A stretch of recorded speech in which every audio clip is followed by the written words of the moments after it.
Hey everyone, how's it going? Hope you're doing well. It's story day. We're gonna play through some Reverse 1999 story. So it's gonna be pretty chill. We're just gonna be basically reading and watching.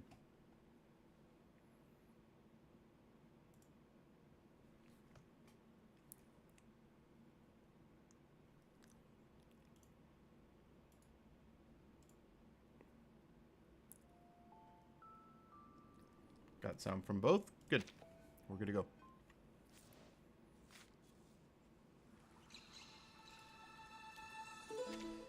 You mean coffee beans aren't technically beans, even though they're named as such? No.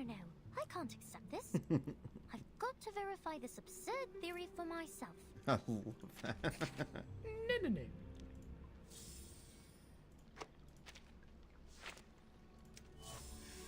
Alright. Let's get into it. Cosmic Overture, 1987.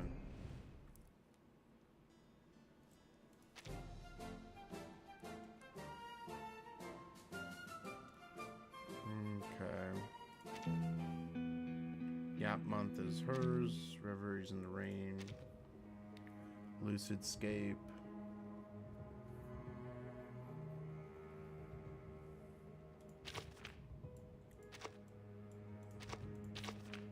Okay. Is there no...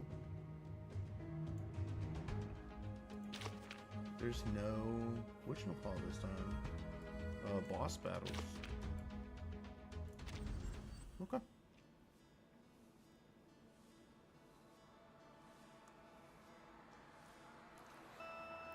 In the final count, the world falls silent. A streak ignites the frozen sky, one instant captured, forever immortalized.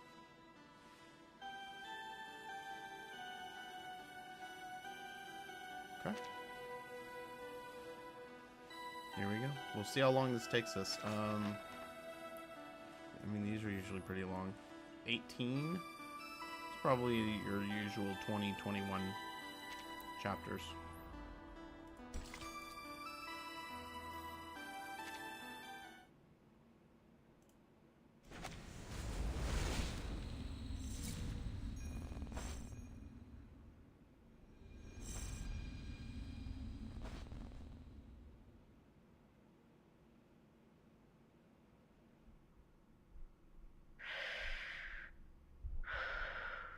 Take a deep breath in. Take a deep breath and relax.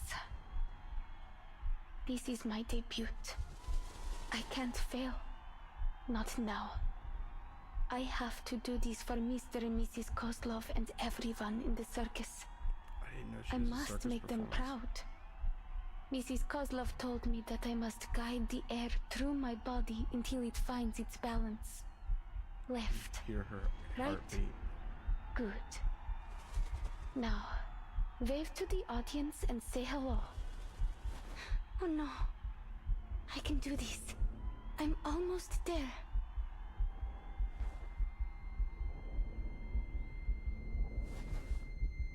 Is it even there?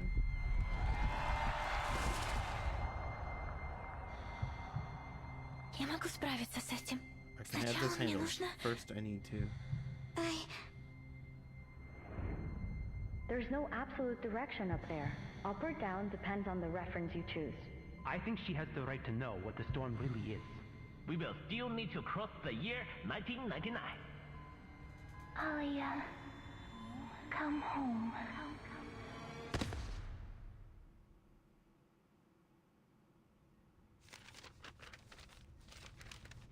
Kipperina. Vitals are stable. Biometrics returning to normal. Cosmodrome. The Laplace researcher still hasn't shaken off the weariness of her journey. The medic examines her closely, weighing her emotions as she explains the current situation. I'd heard you'd already left. Never thought you'd be back so quickly. It's obvious you care about them. So I'm sure you know what to do when they wake up, Miss Pointer. Pointer? Pointer gives a nod, her eyes fixed, scanning the blinking screens beside the bed. She hasn't suffered any serious trauma. All that Miss Kipperina here needs is rest. But considering her condition, I recommend she stays here a few days longer for observation. Pointer doesn't respond. After a long silence, she speaks. Thank you. What's the status of the others? Miss Hisabeth is fine. She was awake earlier. For a few minutes anyway. She signed a donor card. Managed to get all her other siblings to sign it too. Not sure what we'd even do with them. That gentleman and that little salamander guy did the same thing when they woke up. Anyway, it's no cause for concern. I've seen my share of lunatics just like them. The real problem is determining treatment. There are so many details to pay attention to when dealing with these special patients. The dosage, their drug resistance. And I'm not a vet, you know? I had to seek out some professional consultation. The snakes. No offense, but I'm glad you weren't part of this attempt. Otherwise, I might have had to face all of this by myself. Pointer faces away from the bed and looks at the staff member straight in the eye. I may not have approved of their taking on this project, but I'm still on the team. If only the Foundation could devise regulations sufficient to control our staff's recklessness with their own lives. Maybe they should consider controlling access to Pacrasma candy. Yeah. Ugh, forget that. Even I can't help exceeding the recommended dosage sometimes. I'll be reporting to the headquarters of the rehab center next month. I'll let you know their average dosage by then. Anyway, I need to write up a visitor schedule. We have to make sure our patients get enough rest. The second visitor proves just how necessary a proper schedule How's can she be. doing? I just left the other ward and thought I might drop by. I know that voice. The new voice is polite and warm, but still startles them. Hello, Miss Winsong. Winsong, that's right. I was like, I know that Her voice. vitals have stabilized. We're monitoring her recovery, but the initial results are positive. We can't say precisely when she'll wake up, but it shouldn't take more than a week. Good to hear. I'll be by to visit them from time to time, following the schedule, of course. Let me know if it's too much trouble. You're welcome to drop by here anytime. The isolation room is soundproof, but do keep it down when you visit the other wards. Of course. I'm just worried about them, you know. Besides, Vila and August have drowned me in letters asking about the project. More importantly, there's a bond between a teacher and her student. I understand. I'll check in on the others. If you need any help, press that button to call me. By the way, Miss Pointer, Godspeed to you and your team. A bunch of lunatics working together to reach space. Pretty damn cool, I'd say. It's an unexpected and unorthodox compliment. The surprise is written all over Pointer's face. Ditto. Are you being serious? Do you think it's possible we could succeed? Listen to yourself. Weren't you quitting the team? After a short silence, they decide not to answer either question. Winsong takes the first step, and Pointer follows her into the hallway, pulling the doors shut behind them.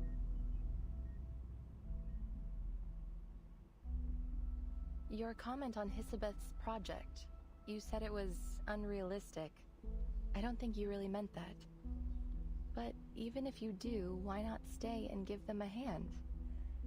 Their latest ideas for the teleportation disc sound solid to me. This one failure shouldn't be enough to walk away.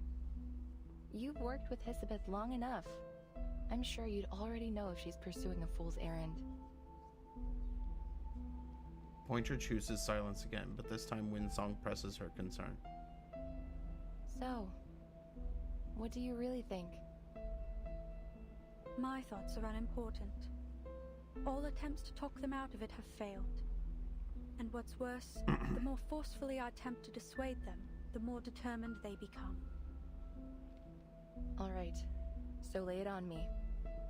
Why are they doomed to fail? I see no reason to expend any energy explaining it. So you don't have an explanation. Winsong gestures at the ward behind her. Whatever. I'll just have to make my own judgments on the matter. Hisabeth is an excellent researcher. Sharp and decisive. On those merits alone, she's earned my trust. My analysis points to a dangerous level of uncertainty in this project. The price of failure, even optimistically, could be much worse than a few days in recovery. There could be more permanent injuries. They could even... Her shoulders shrink in, but her voice remains calm. My nature compels me to do whatever I can to reduce the danger to our staff. And I want to keep my friends alive. What does it matter if we make it into space and discover whether the storm affects the whole universe? Say that we determine this phenomenon only affects Earth, then what? We can't leave. We don't have the technology to fly off somewhere else. And if instead we determine the storm is indeed universal, and that it will inevitably swallow up the stars, well, then wouldn't it all be pointless? Kind of sound logic. Either way, my calculations are clear. The answer is not worth our lives. That's how you feel. I get it. So why not tell them? I've been attempting to find the right time to say it. The Leyline scholar shrugs. She has the answer she came for. Maybe so. Speaking of things to say, I've got some news, and I thought it was better you hear it from me. Laplace has decided to evacuate the spaceport. All staff on site are to be relocated before the end of the month. Evacuate? Where to? There is critical equipment here that can't be moved in that time frame. Besides, this spaceport was part of our active partnership with the local government. She lifts her head and Winsong doesn't shy away from her gaze. Ah, we're moving to our real branch in Plesetsk, aren't we? The one on the edge of the Arctic Circle that's proven immune to the storm. This is our storm emergency plan. You've got it. All Laplace employees are to spend a week in the care center after reporting to Plesetsk. The local staff will be put on paid vacation, as is usual. They both know exactly when this paid vacation will come to an end. Hisabeth was also waiting for the right time. And I guess this is it. Sign this for her, will you? Don't worry, it's not a donor card. A sheet of paper is held out to You're her. asking me to sign this so that my teammates can stay here and die in the storm.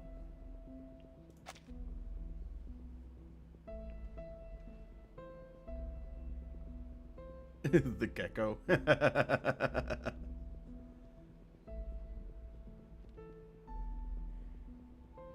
Okay, I see. So, the storm, we've finally gotten a countdown. I'm guessing that word has come into Verton that we're close to the next storm. I'm not asking. I'm only delivering it to you.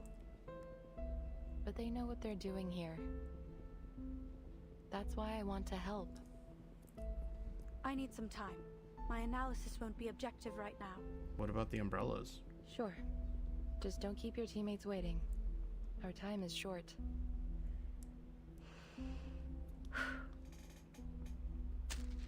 She places the paper neatly into her pocket, then returns to the glass to watch over the sleeping girl in the hospital bed. A few months ago, none of them could have imagined it would come to this. I figured that was after this whole story, or a majority of the story.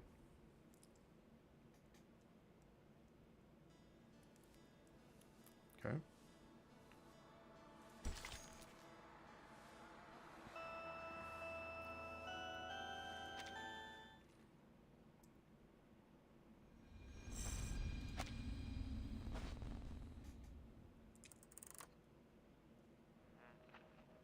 long ago, Voyager 2 successfully reached Uranus, marking the first ever exploration of this planet in human history. It conducted an examination of Uranus's ring system as planned. After a temporary orbital adjustment caused by its earlier visit to Titan, Voyager 1 continues its journey towards the edge of the solar system. The future...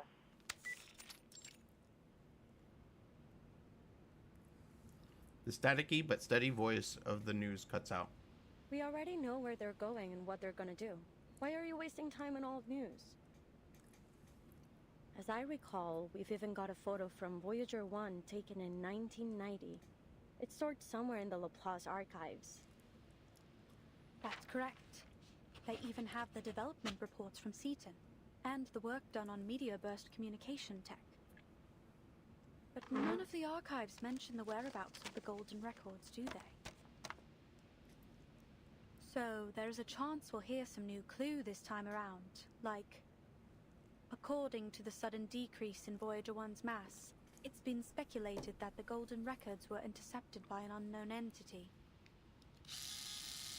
Intercepted? You make it sound like it was stolen by aliens or space pirates. A space pirate? I doubt they would have any interest in some ordinary records. Now why don't you get to the point? What's so urgent that you had to switch off the radio? Oh, I'm making a video. I didn't want the sound drowning out the recording. Should be quiet enough now. April 1986 Hisabeth, Laplace researcher. So why was I mad enough to join this project? Call it a matter of personal interest.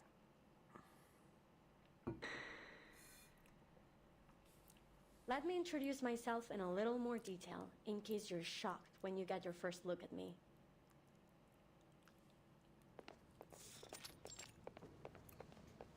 Are we there yet? This is no way to travel. Let me just slither, please. We don't have a choice. We're stuck with this most unfortunate mode of transportation. Introducing 2 of the 9 siblings of the Dubois family, always loudly at odds and proud of it. Thanks to the cold weather, the others still brewmating, so they haven't yet tested my patience. Footsteps grow nearer, prompting them to look around for their source. Welcome. Let me walk you to your office. Your ID card, please.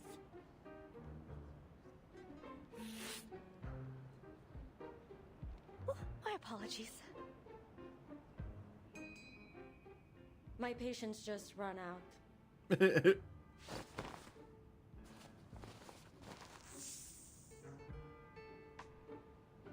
Then the snake twists his body away with agility, but not fast as Thank you for showing me the way. Why don't we speed up a bit? This place feels as cold as a goddamn morn. I can barely talk without shivering. Snake twists his body away with agility, but not fast enough. It's forced to clamp its mouth shut. When we get to the office, I'll warn them not to scare our colleagues for the 4th time. Of course. We'll ensure the heat is kept on 24/7 inside your office.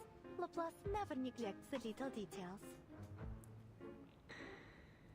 In truth, as a reptile enthusiast, she's just trying to hide the rudeness of her surprise at seeing the cute snakes. Here we are. Go ahead and knock on the door. Miss Pointer should be expecting you. By the way, since you mentioned the cold weather, do you need a thermostat for your lovely pets? We try our best to meet all of our researchers' needs. Oh, we're all good. My coat works as a kind of thermoregulated insulator. It should be fine. Oh, that's cool. Understood. And please note that the spaceboat here is just a part of our local research collaboration. Laplace's official branch in Plissets is actually further north, right on the edge of the Arctic Circle. It has a strict security policy, so you'll need to file an application before visiting. There's no guarantee it will be approved either. Okay.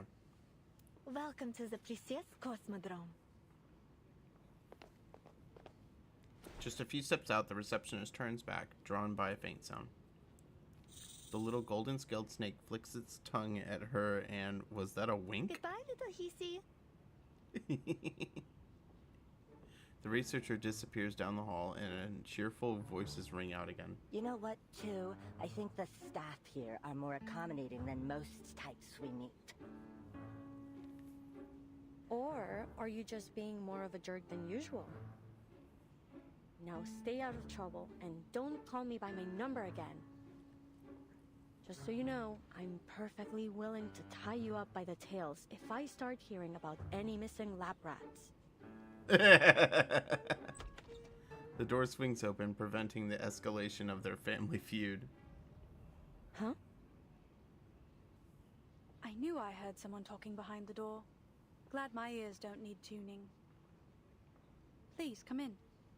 Are you the new researcher on this project? You've got it. So, I take it you're one of my new colleagues?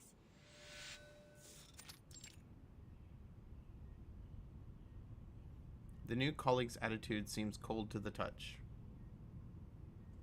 But once she steps inside and takes in the whole setup, she realizes that details like that won't matter too much. 2 devices, 2 chairs, and 2 standard issued desks. Is it just the 2 of us? I expected you to be more rigorous as a fellow Laplace researcher. According to official records, we have a 3rd researcher on the team. An attaché from the local government. In theory, anyway. No one has ever seen or heard of them. It's just a name on the notice board. However, if you insist on ignoring our esteemed co-worker, who I mention out of deep respect for our local partners, then correct, it's just the 2 of us. So, what do you think of our setup? It's not so bad. At least we're in full control of our budget. Although I recommend setting those budget expectations low. Cool.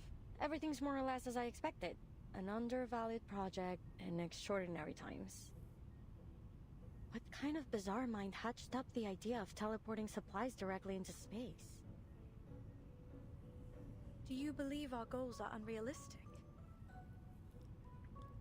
Not at all. Only eclectic, let's say. And I've always been a fan of eclectic theories. They're often a stepping stone to true discovery. I'm certain that the combination of arcanum and science will one day make up the core of our civilization. We're not there yet, but... It's only a matter of time. Perhaps this project will be the next leap forward. So is she a pure scientist? So far, the teleport disk we've developed is functional but unstable. It's a one-way ticket capable of travel only within a short distance. But if we can improve its range and stability, I calculate its value to society to be potentially earth-shaking. Looks like we'll make for quite a team. She picks up the stack of files from the desk, clearing a small spot to lean against. But before that, we'll have to make sure our project isn't shut down before it can begin. Which means we need to cook up something worthwhile to put in our report. To that end, I know you're an expert in aerospace materials. Are there any specific specimens you need? I'll do what I can to source them for you. Oh, but be quick. Our resource applications must be submitted today. The evaluation process and all other little details mean it will take some time to arrive. Let me see. No, I don't have any particular needs for now. How do you feel about fish? Even Pointer's keen analytical mind struggles to keep up with the rapid topic change. She pauses a full 3 seconds before answering. They're fine. As are those pets you've got dangling in your hair. Cool. Looks like I've come to exactly the right place. No nosy layabouts around to moan about my hobbies. Speaking of those pets, they're not really pets. I remember mentioning them in my profile. You didn't read it, Whatever, so long as they can hold their own. Then you threw the file into the trash. Am I right? It wasn't quite so dramatic, but yes. I briefly scanned it for your field of expertise and experience. Nothing else mattered to me. Still, you should get to know your new colleagues. I'm a Melusine. We have snakes per hair. So they're not pets, they're my siblings. Technically, you've got yourself a grand total of 9 new co-workers. Please! That is certainly new information. Right. It's unfortunate that Laplace doesn't pay out their Sharpodontes by head.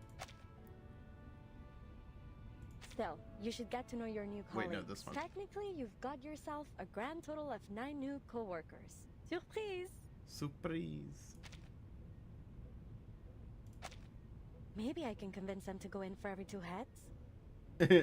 I wouldn't predict your chances to be high, but a larger food allowance seems appropriate, given your additional mouths to feed. Mind requesting me a corner office? I need a lot of space for my fish tank. Pets and plants help me cool off. Whatever you want. Let's just finish the report as soon as possible. Then, we can apply for additional office space. 1 room for each of us. Deal? Deal. Agreement reached. Pointer lifts her right hand. A snake stretches forward to gently tap her palm with its head. Nice working with you.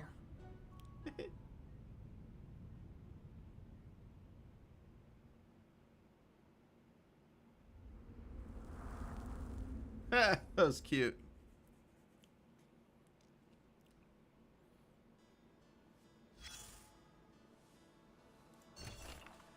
Next to the empty radio dart is a log that has been diligently updated with each use.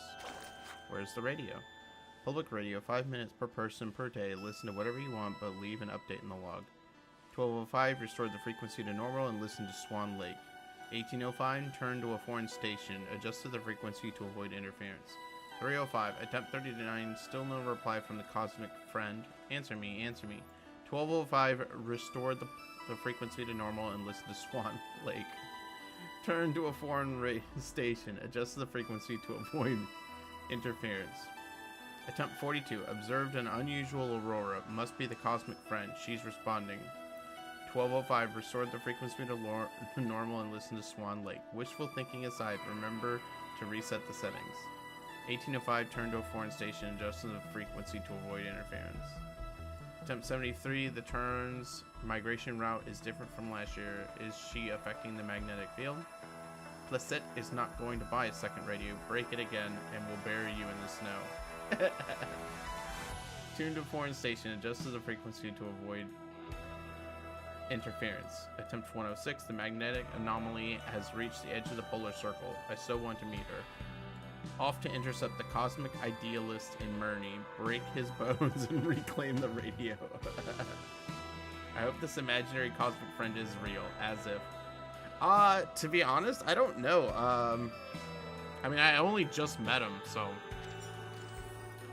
I'll have to listen to more to know for sure.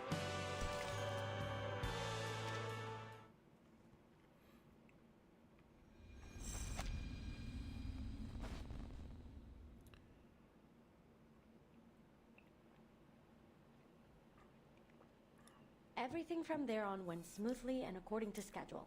It was a genuine pleasure working with Pointer.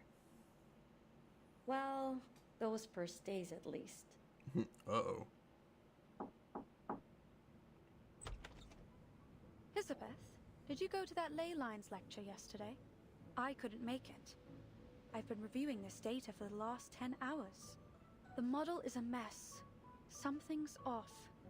I can't isolate the issue. It could be the system compiler, or the incantation.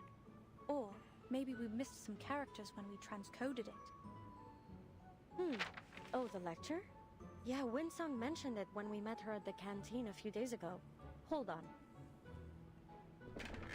The chair swivels halfway and Hisabeth stands, stretching before setting her bread aside. A snake holding a data card slithers up to Pointer's feet. This is Hélène. She woke up just a while ago. Hélène, meet Pointer. We couldn't all attend the lecture, but I asked someone to take Hélène there to observe. Here are the notes. I still haven't stopped being amazed by your siblings' telepathic connection. I That's wonder cool. if there's an arcane skill that might approximate the same effect. Imagine how much faster we'd be able to share information with it. It's got its advantages. If you're willing to accept 8 different voices oscillating between a party and a brawl every day in your mind. Oscillating between a party and a brawl. Hisabeth shrugs and scoops up the little snake. It shoots up her sleeve, vanishing into her blue hair to rejoin her siblings. Hope you don't mind.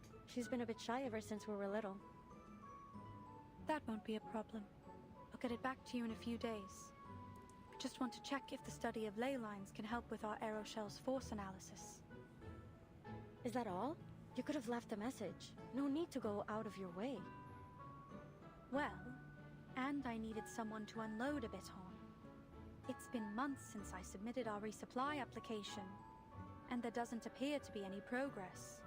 This slow starvation for all of us is a waste of effort. They should just cut the cord and scrap all these projects they feel show no value in the short term. Look at the silver lining. We're sure to get our new offices.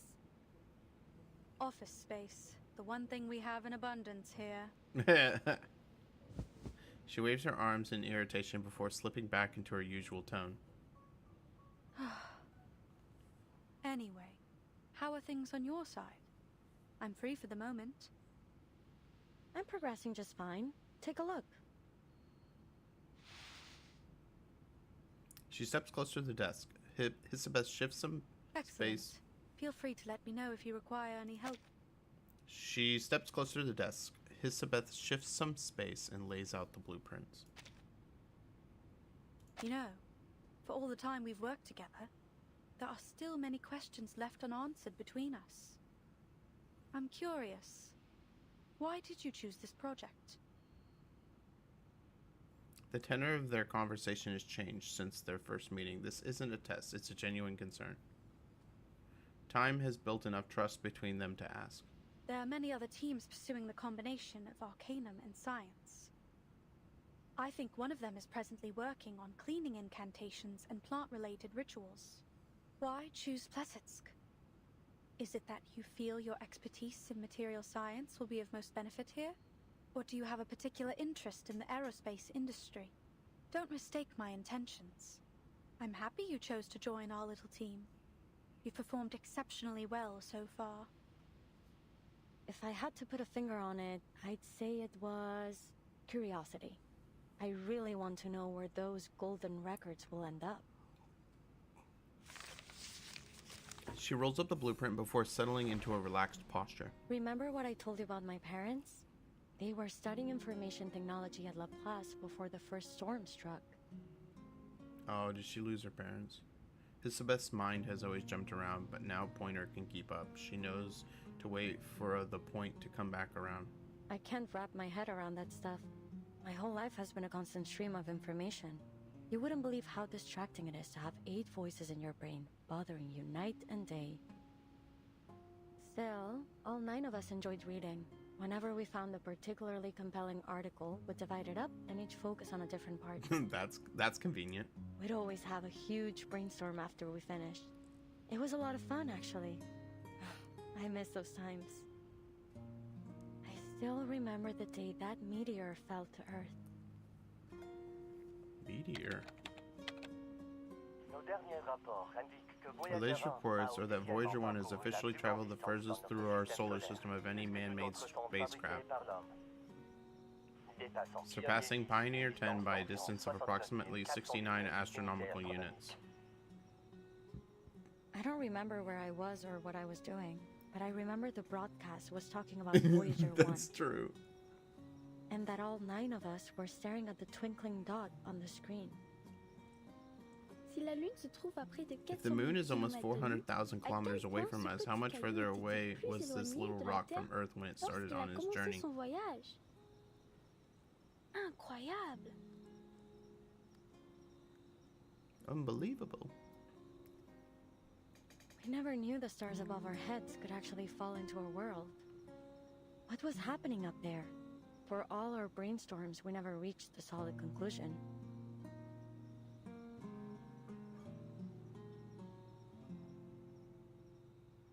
Where will Voyager 1 go? Who, if anyone, will find its golden records? When will the stars stop shining? Are there researchers out there just like us, living on another planet, looking for the same answers? One little meteor brought us so many questions, and we could never leave a stone unturned.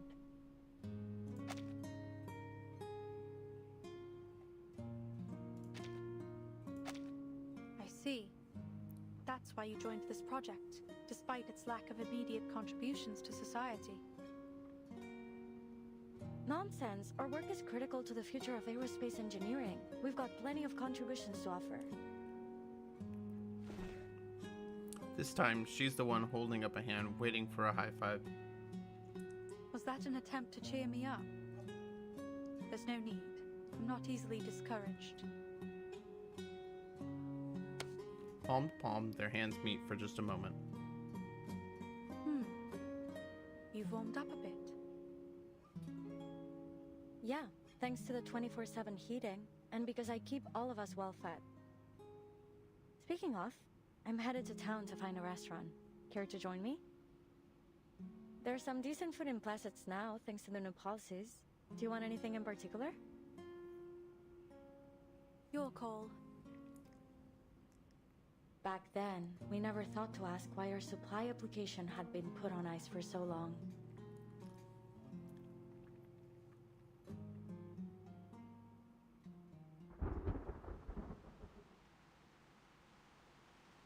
May 1987.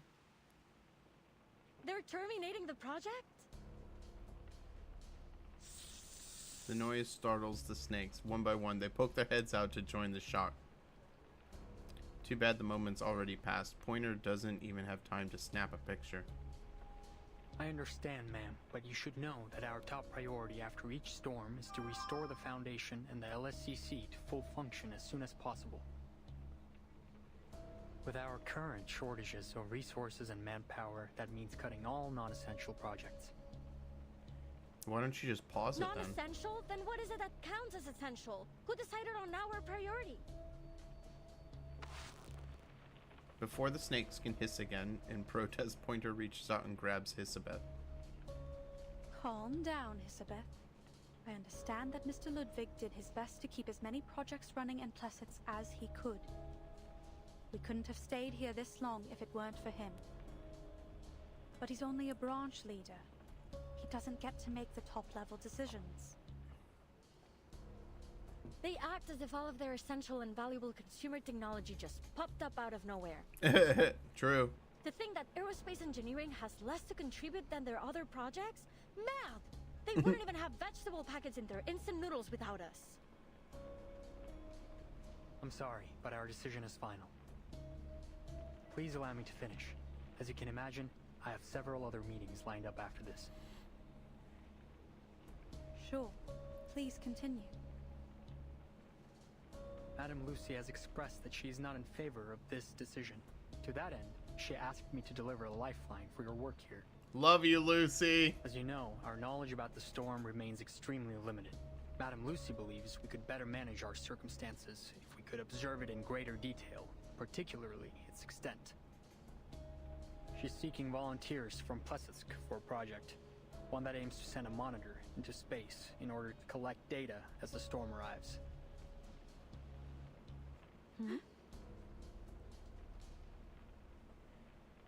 Two completely different reactions. What about the other projects? Where will the researchers be assigned if their projects have all been terminated? Okay. I'm a little confused about the time period of this. I thought this took place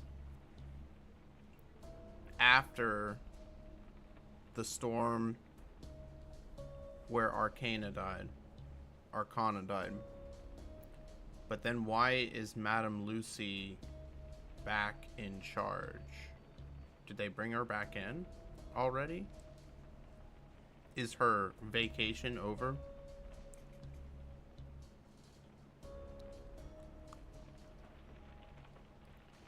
Or is she giving advice from the suitcase, so to say?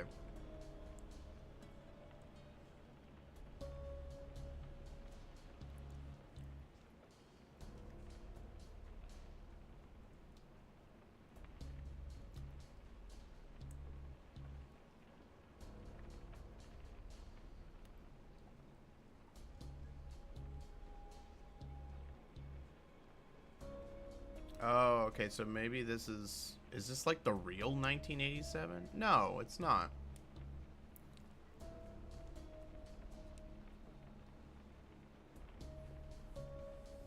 This can't be the real 1987 because they've already talked about how the storm has hit, and the first storm hits in 1999. So,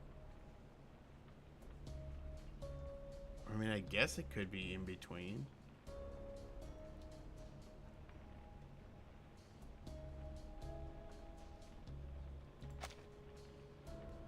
Pointer shoots her another look, trying to signal her, but Hisabeth either doesn't notice or doesn't care. Most will be reassigned to other teams. I'm afraid there isn't much manpower to spare on our work here. That's the deal. If you want to stay on this project, then this mission must become your full focus. On the bright side, you'll have full access to all the resources left in Plesetsk.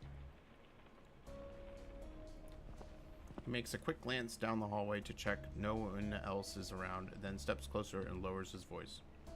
I believe you two to be the most talented researchers in Plesetsk, and I know you want to achieve something with your work here. Still, I think I should caution you against accepting this task. Sure, if you pull this off, you'd become a legend throughout our organization, but there's only so much value in fame and admiration. Okay. And what would happen if we were to fail?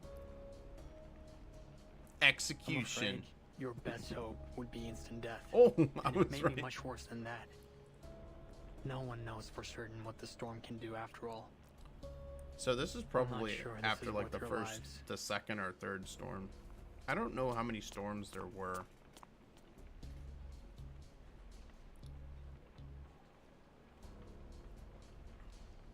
Alright, that's all. I just need you to confirm that you've been informed. You'll have 24 hours to respond to our request. Okay. After receiving official documents, Pointer and Hisabeth return to their office. They say nothing for a long time. The weight of the decision before them deserves their silent consideration.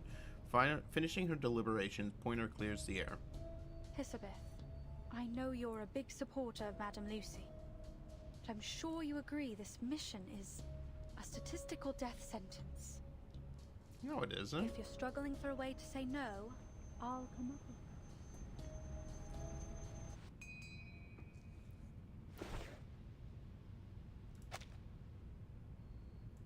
Her words don't seem to have any purchase on her fellow researcher. Hisabeth looks up at her with a puzzled expression. Sorry, what? Never mind. I've got good news. I just talked to Winsong. She's got a solution to one of our major issues. Hisabeth waves a hand as she answers, continuing her work. Wait. Don't tell me you want to volunteer. Wait a minute. So just to... That's right, Winsong is here. Winsong was not a prominent researcher of Laplace until after Rayishki.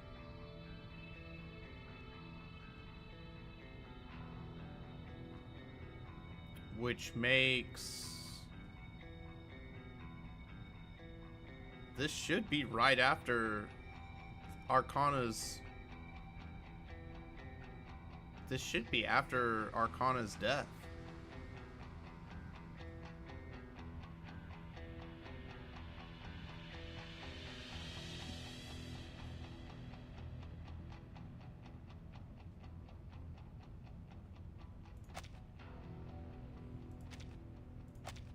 Why shouldn't we?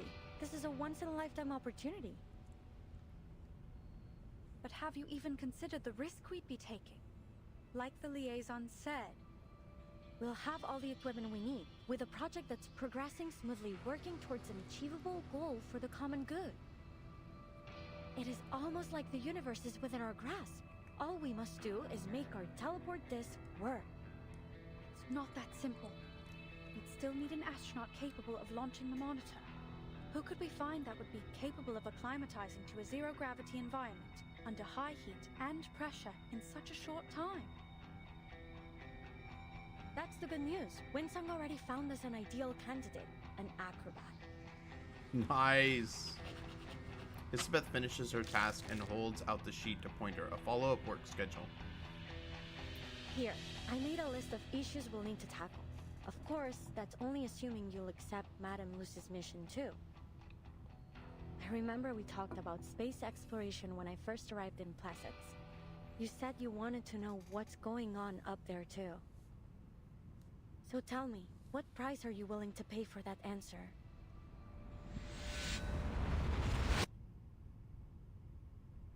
I love the, like, alien flashby. Breathe. Let the air find its balance within. Remember what Mr. Kozlov said. You must never be afraid of falling.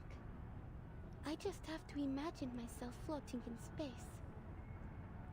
That's right. I will not fall from the fire again.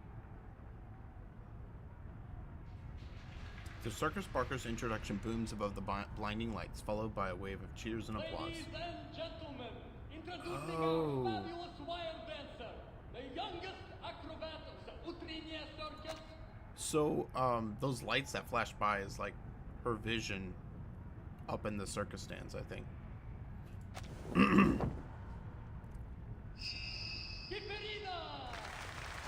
Kiperina.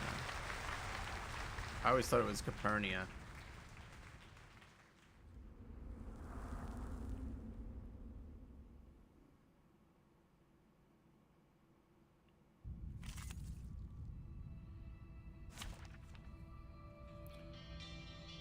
Okay.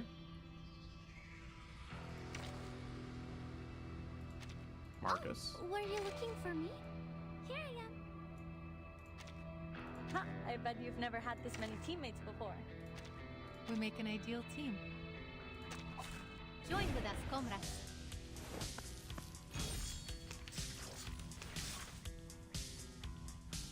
Calm down and relax. It's just a simple performance, no different from all the ones that came before.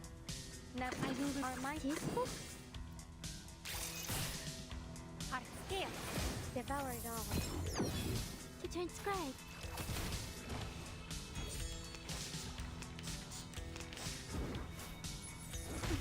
Cheer up. Never never alone and rarely outnumbered. Not me. Let's make you into something a bit more useful. Phew, good. Everything has gone according to plan. Now, to preserve this memory in...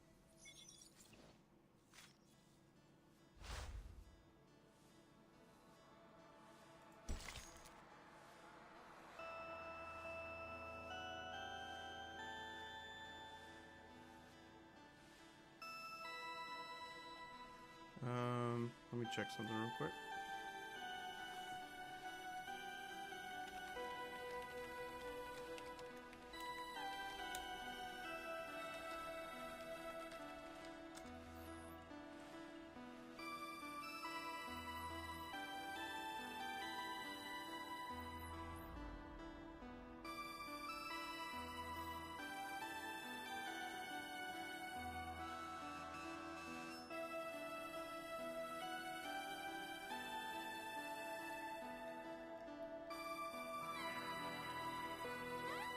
Okay, before we go any further, let's just make sure we understand this.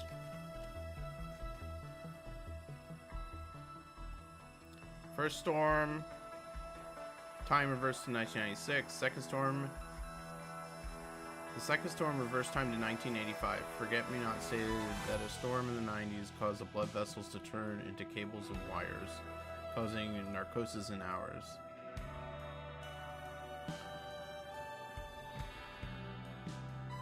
Okay, 1987, the third storm takes place 2 years after the first one, which is the longest known time span without one known. Verton was a 12-year-old student at the School of Primary Defense of Mankind during the storm, which caused the limbs of people and Arcanus to turn into geometric shapes. The storm is where Verton became the timekeeper. Multiple Arcanus of Apiron Island are reversed, including 77 due to a calculation error. Time is reversed to 1977.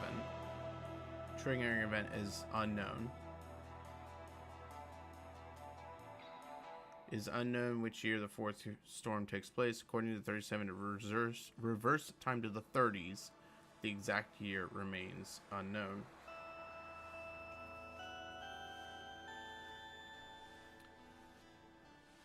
The only thing known about the fifth storm is that it reversed time to 1912.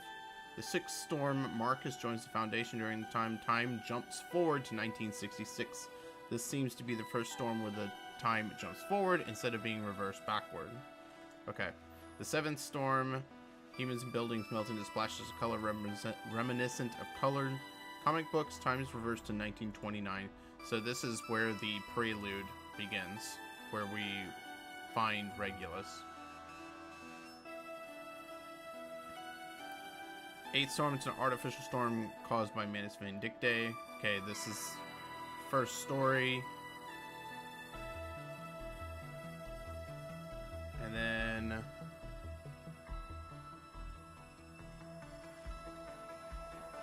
then from here, time jumps forward to 1990. So if we're in 1987...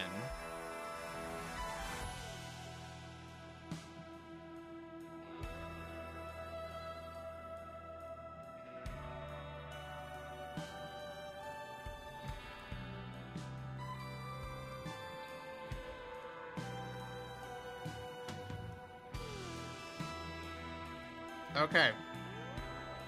So, I think this is taking place in 1987. So, right before the third storm. Vertin had not yet become Timekeeper yet. But she becomes it here.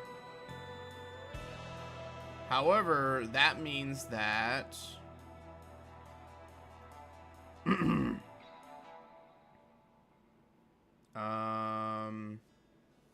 let me see if I can finagle my way to what I want to see. Marcus is here.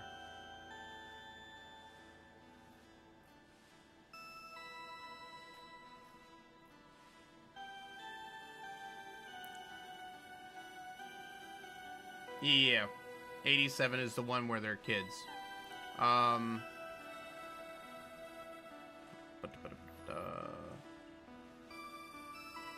Vila Wind Song, right here.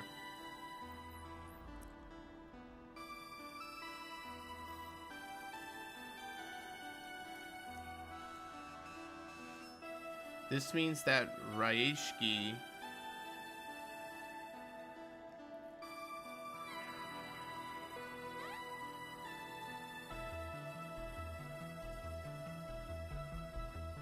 oh, they don't tell us.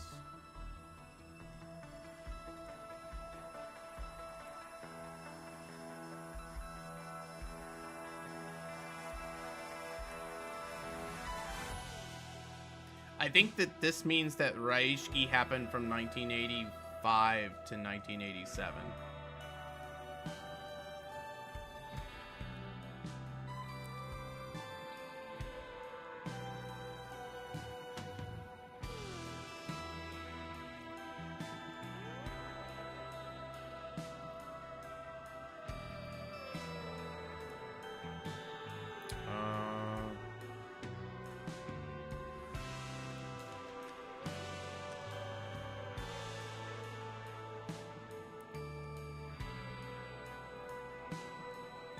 No.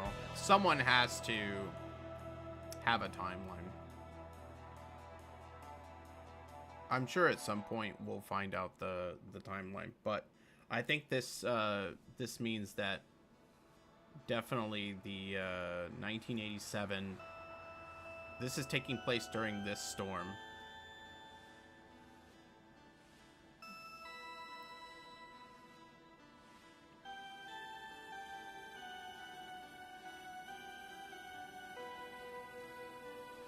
We also don't know, let's see. Okay, so also we know this. How old is Vertin? Do they have how old she is?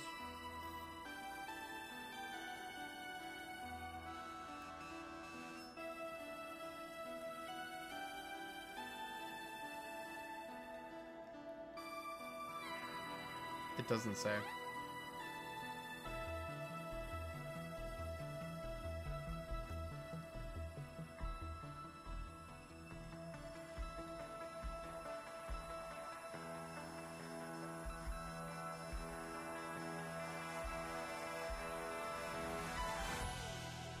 Okay, so if she's 16,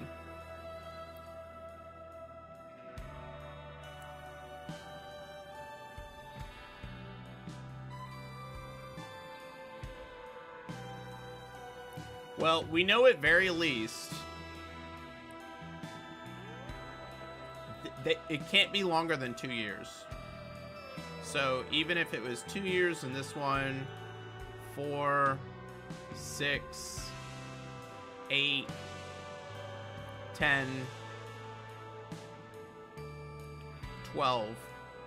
That's, well, this one's the one we're on now, so it doesn't matter. So 10, but there's no way it's this. It's 2 years every year. So if people are saying it's 16, that means that basically 4 years occurred between these 3 storms to this one, and then these have all occurred within probably 6 or 7 months of each other.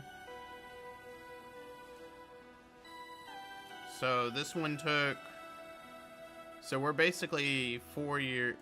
I think both Raishki and the one that we're doing right now occurred right here. I wish they were a little bit more, there was more information on this, but now we have an idea. Okay.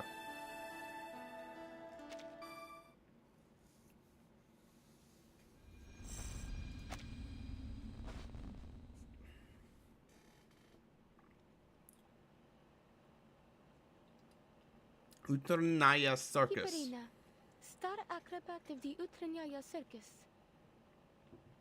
Why did I join this project? Well, I guess I'm trying to help in any way I can, like I always do.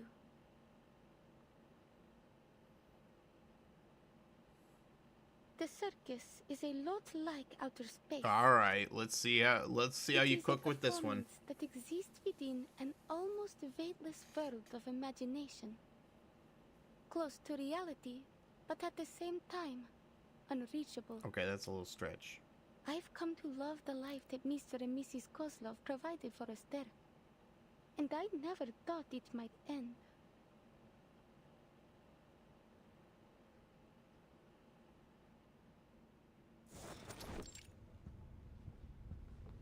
Here I am, Ringmaster. How can I help you? Her outfit's pretty. Mr. Kozlov brushes a little ash off his seat, but when he hears Kiparina's voice, he bolts up immediately. Oh, Alia. No need to be so formal outside of work. Anyways, how is it you're feeling today? I don't want you to be overwhelmed. Take time for a little rest. Old Kozlov can manage things from here. Please, it was just a thoughtless accident, and I won't let it happen again, I promise. I've fully recovered. I know you're worried about me, but just ask anyone and you'll know I'm not lying. Even Mrs. Kozlov agreed. See, I can even put on my fireworks show again. Light bursts out from her outstretched fingertip, briefly illuminating the space like it's midday. That's awesome! Like a plant drawing in sunlight, absorbing it, storing it, and then releasing it again. A beautiful, if useless, arcane skill. Oh man, that's cool. More beautiful than ever. It seems you've mastered the techniques that Miss Winsong taught you. There's no doubt our Alia has a budding talent for these ley line things. Please don't start that again. I already told Miss Winsong that I had no plans to leave the circus. I know. Such a loyal star you are. Oh, but there's something I should tell you. You're bankrupt. He clears his throat, trying to smooth over the sudden topic shift. It's, we're going to hold a show up near Mirny. They say the night sky is beautiful that far north. Perhaps you might even see the aurora. All of a sudden, but it's so far from here. Are we in trouble? No, everything's fine. It's just, Mr. Kozlov wrings his hands. Subtlety is not a strong suit. Actually, Alia, Miss Winsong called me. A friend of hers would like to meet you in Mirny. They work for an organization called Laplace. I made inquiries at the arcane market. They have a good reputation. Someone even told me that they were related to the St. Pavlov Foundation, that big organization that recruits all kinds of arcanists. We are old, Alia, but your life is just begun. If you were to join Laplace or the Foundation, you'd live a much better life Aww. than any you could have in our little circus. I feel bad. He's just looking out for her. Do you want me to leave? No, Alia. We just want to let you have another try. There may be some training involved, but we will not force you to stay. You can quit anytime you like. Natalia and I, we hope you will have a safe and happy life. After that last time when you fell from the wire, we just can't bear to. Then I'll go, Mr. Kozlov. If that's what you want for me. Oh, I feel bad. They're just looking out for her. Sensing the compromise in the girl's words, the man sighs and pats her head with a broad fatherly hand. We don't want you to leave, Alia, but this is an opportunity for you to live in comfort and safety. You're just 15. We don't want you to have That was to common what it in feels Russia like during to this time scrounge period. for food in the freezing wild. Oh, I thought Laplace always had a good reputation. He leaves it there. Some memories aren't worth retelling, not to a child. Let's just give it a try. What do you say? You will always be welcome to come back to the Utranyaya when you want. We will never turn you away. It's from Xena, the your one that's home. got kind of a sketchy reputation. I've always known that. She smiles, but it is not enough to hide her quiet weight of her insecurity. Miss Winsong gave you her card, remember? I forgot where I put it. I figured they wouldn't ever find the need for a living light bulb. Oh, man! Alia. I like this girl. Then have you already planned a route, Mr. Kozlov? Are we traveling overland? When do we set off? And what are we taking with us? What's the weather like in Mirny? Should I pack some warmer clothes? Oh, it's been a while since the last time we restocked the medical kit. I'll check it later. We need to prepare for the animals' transportation. I thought that we were going north. Of course. It's all in hand already. Our Alia, always such a self-starter. Muttering, Mr. Kozlov turns away. It sounds more like pride than Laplace complaint. sets a very high standard for its staff. Our Alia could only have been chosen if she were very special. Just see how she pays attention to each little detail. The clever girl waits until Mr. Kozlov has disappeared. She rarely lies, so on the rare occasion she needs to, no one ever suspects. The card's still with her, tucked in the inside pocket of her coat. She isn't sure yet whether she really wants to chase after a faraway, wider world. Winsong. Ley line scholar. Winsong, that I looks still cool. don't get it. What even is the study of ley lines? Is it like arcanist engineering? Or math? It's like I've never arcanist seen or heard of architecture. anything like it. If I start to study these ley lines, does that mean I'll have to leave Utranyaya forever? That I won't be with Mr. and Mrs. Kozlov in the circus anymore? She's still waiting on an answer from her mind, her heart, somewhere. So for now, she'll go back to her room and sleep in it. Her circus's big top was decorated by Mrs. Kozlov. She said that she wanted her to reflect the beauty of the stars and the weightlessness of outer space. Such a beautiful view. Will I ever be able to see it again if I leave here? Nope, because the storm will happen. I suppose I must meet these Laplace people. If that is what my family wants me to do, this way we'll all be able to live a better life, right? She lets her eyes close, picturing the tiny specks of light emerging from the velvet darkness behind her lids. 1 star, 2 stars, Ursa Major, the Great Bear, and the Little Bear. I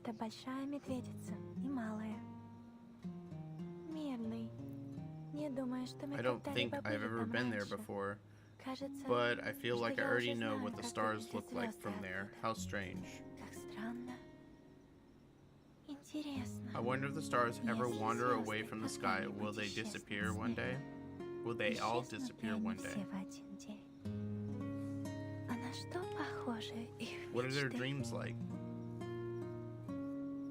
She drifts to sleep. Soon she finds herself walking through Mirny, holding a sparkling star in her hand. Mirny is a place in the far north where you can see the aurora. She hopes it's as beautiful as it is in her dreams. Beautiful? Over there! Keep up! What the hell is that? Who's running? Damn! Is that a bear? But it's so fast! How did it get in here? I've never heard of any kind of critter around here that can pass through walls like that. I got it! Over here! Help! Quickly!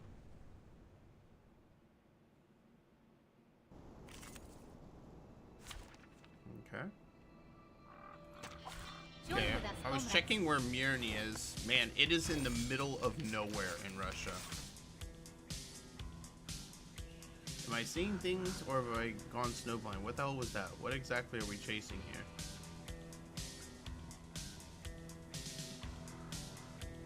Hello, hello. Damn it, our comms are shot. We can't reach anyone. Keep it tight, boys. Stay sharp. Or this one.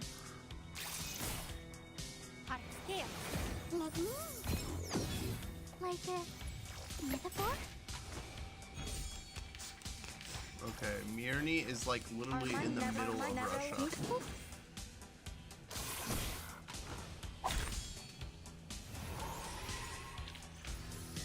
Wait. Was I helpful, timekeeper? Historical population. In 1989, it had 38,000 people, so it's pretty tiny.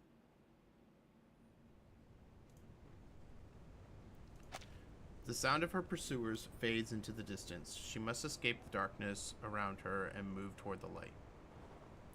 Where there is light, there is life, and other voices.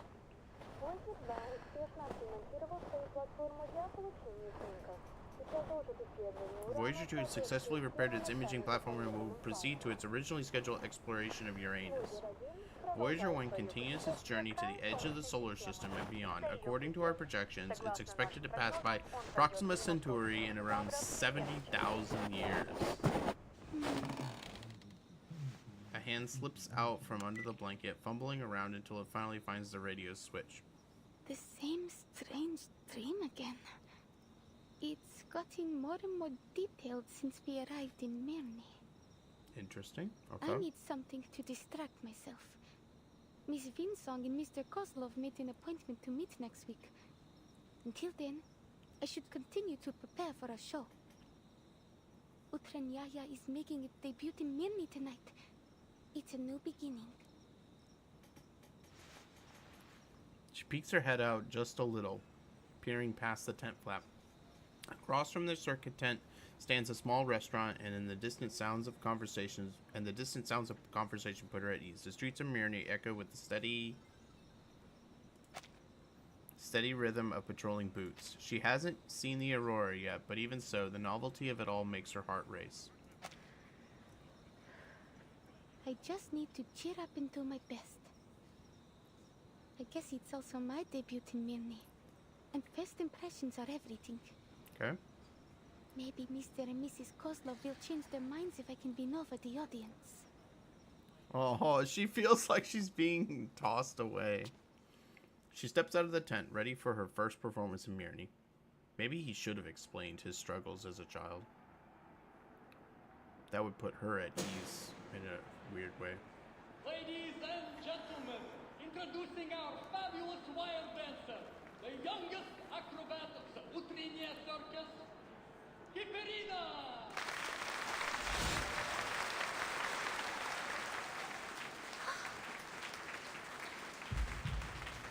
Right here. Heading toward the light, she sees many creatures making noise. The sounds seem to rise above her head. To see more clearly, she pushes through the crowd and looks up. Cheers and shouts, applause and heartbeats, they circle the figure above like planetary rings. Points of light burst around the figure's silhouette, and a few of them feel familiar. These particles were born from the nebula of her own. She looks around, smiling in the middle of the noise. Earth is such a lively and beautiful place. Yes, it's beautiful.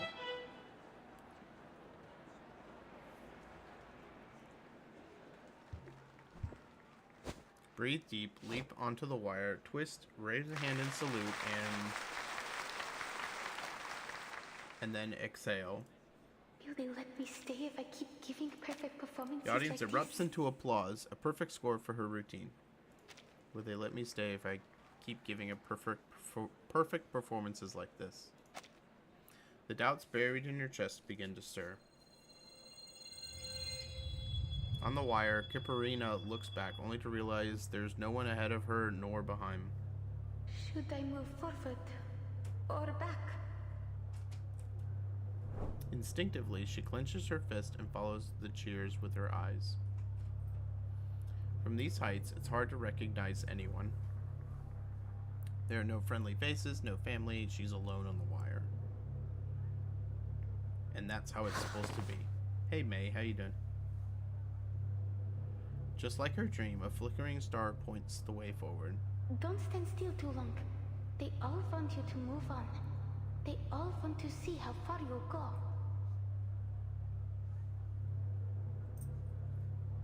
She steadies herself to take another step, move forward.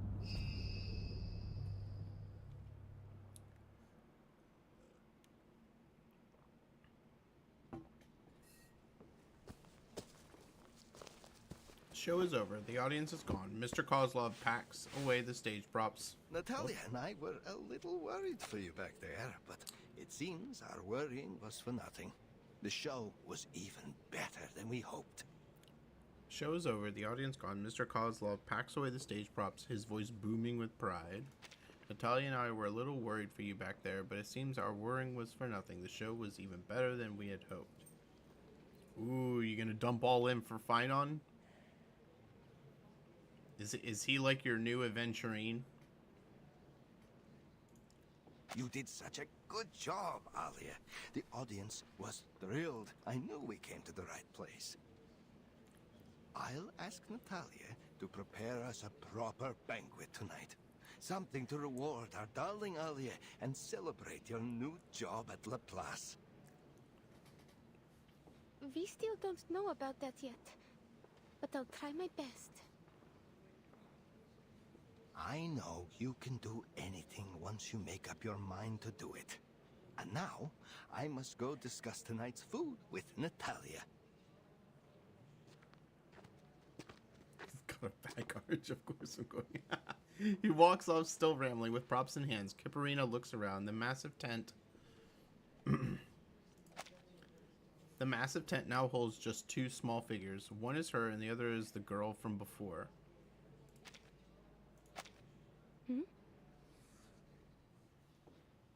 The girl seems lost in the performance. She stares up at the stage, her eyes just as bright as the star that guided her to the other side of the rope.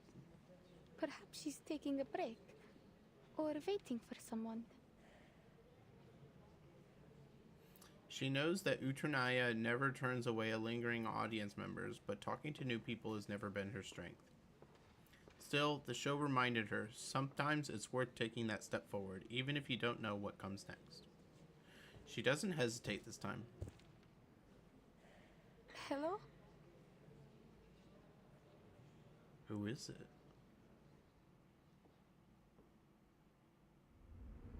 What? Why would you end there?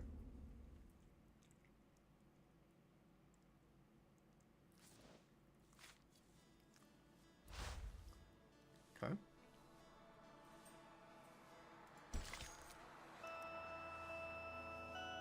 It's Hisabeth. That was my first guess, is that it was Hisabeth.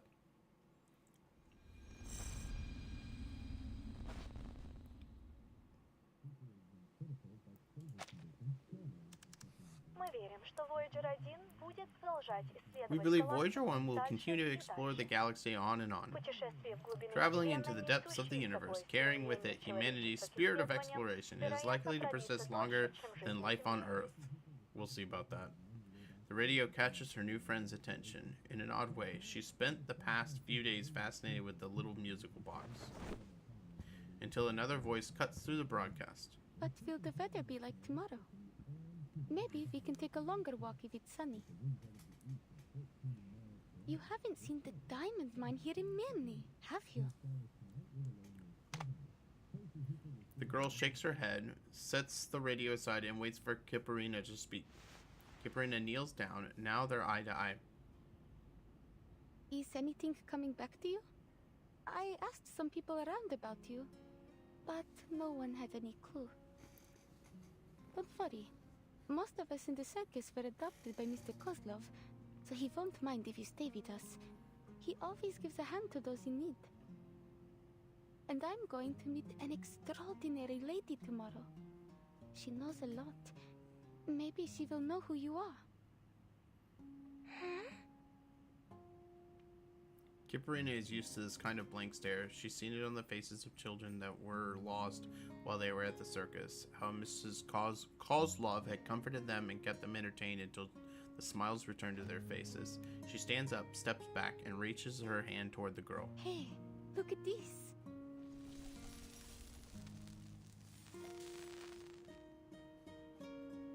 A soft glow blooms at her fingertip, warming the tent with its light.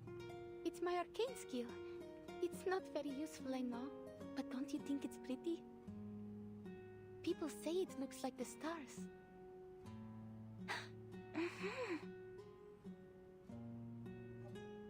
The tiny light serves its purpose. She seems far more at ease now. I could do it again if you like. Let's try something. Can you spell your name? The girl eyes the colorful crooked row of blocks placed in front of her. She doesn't know anything about the writing of this planet, so there's no way to share her name or where she's from. But this creature wants a name to communicate with her. She understands that much. The blocks form a messy, colorful path. A logic forms in her mind. Kiparina searches around for something familiar among the colors. Long journey. Traveler?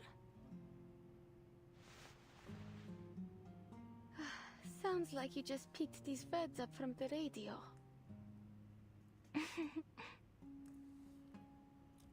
Did you go on a long journey to reach Mirny? How was it that Mr. Kozlov decided on our stage names? Give me a second. Long journey. We could call that a voyage.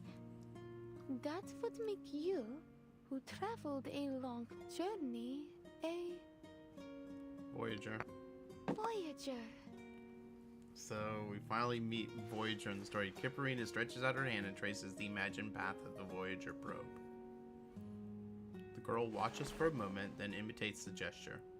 Kiparina. She twists her finger and points to herself. Voyager.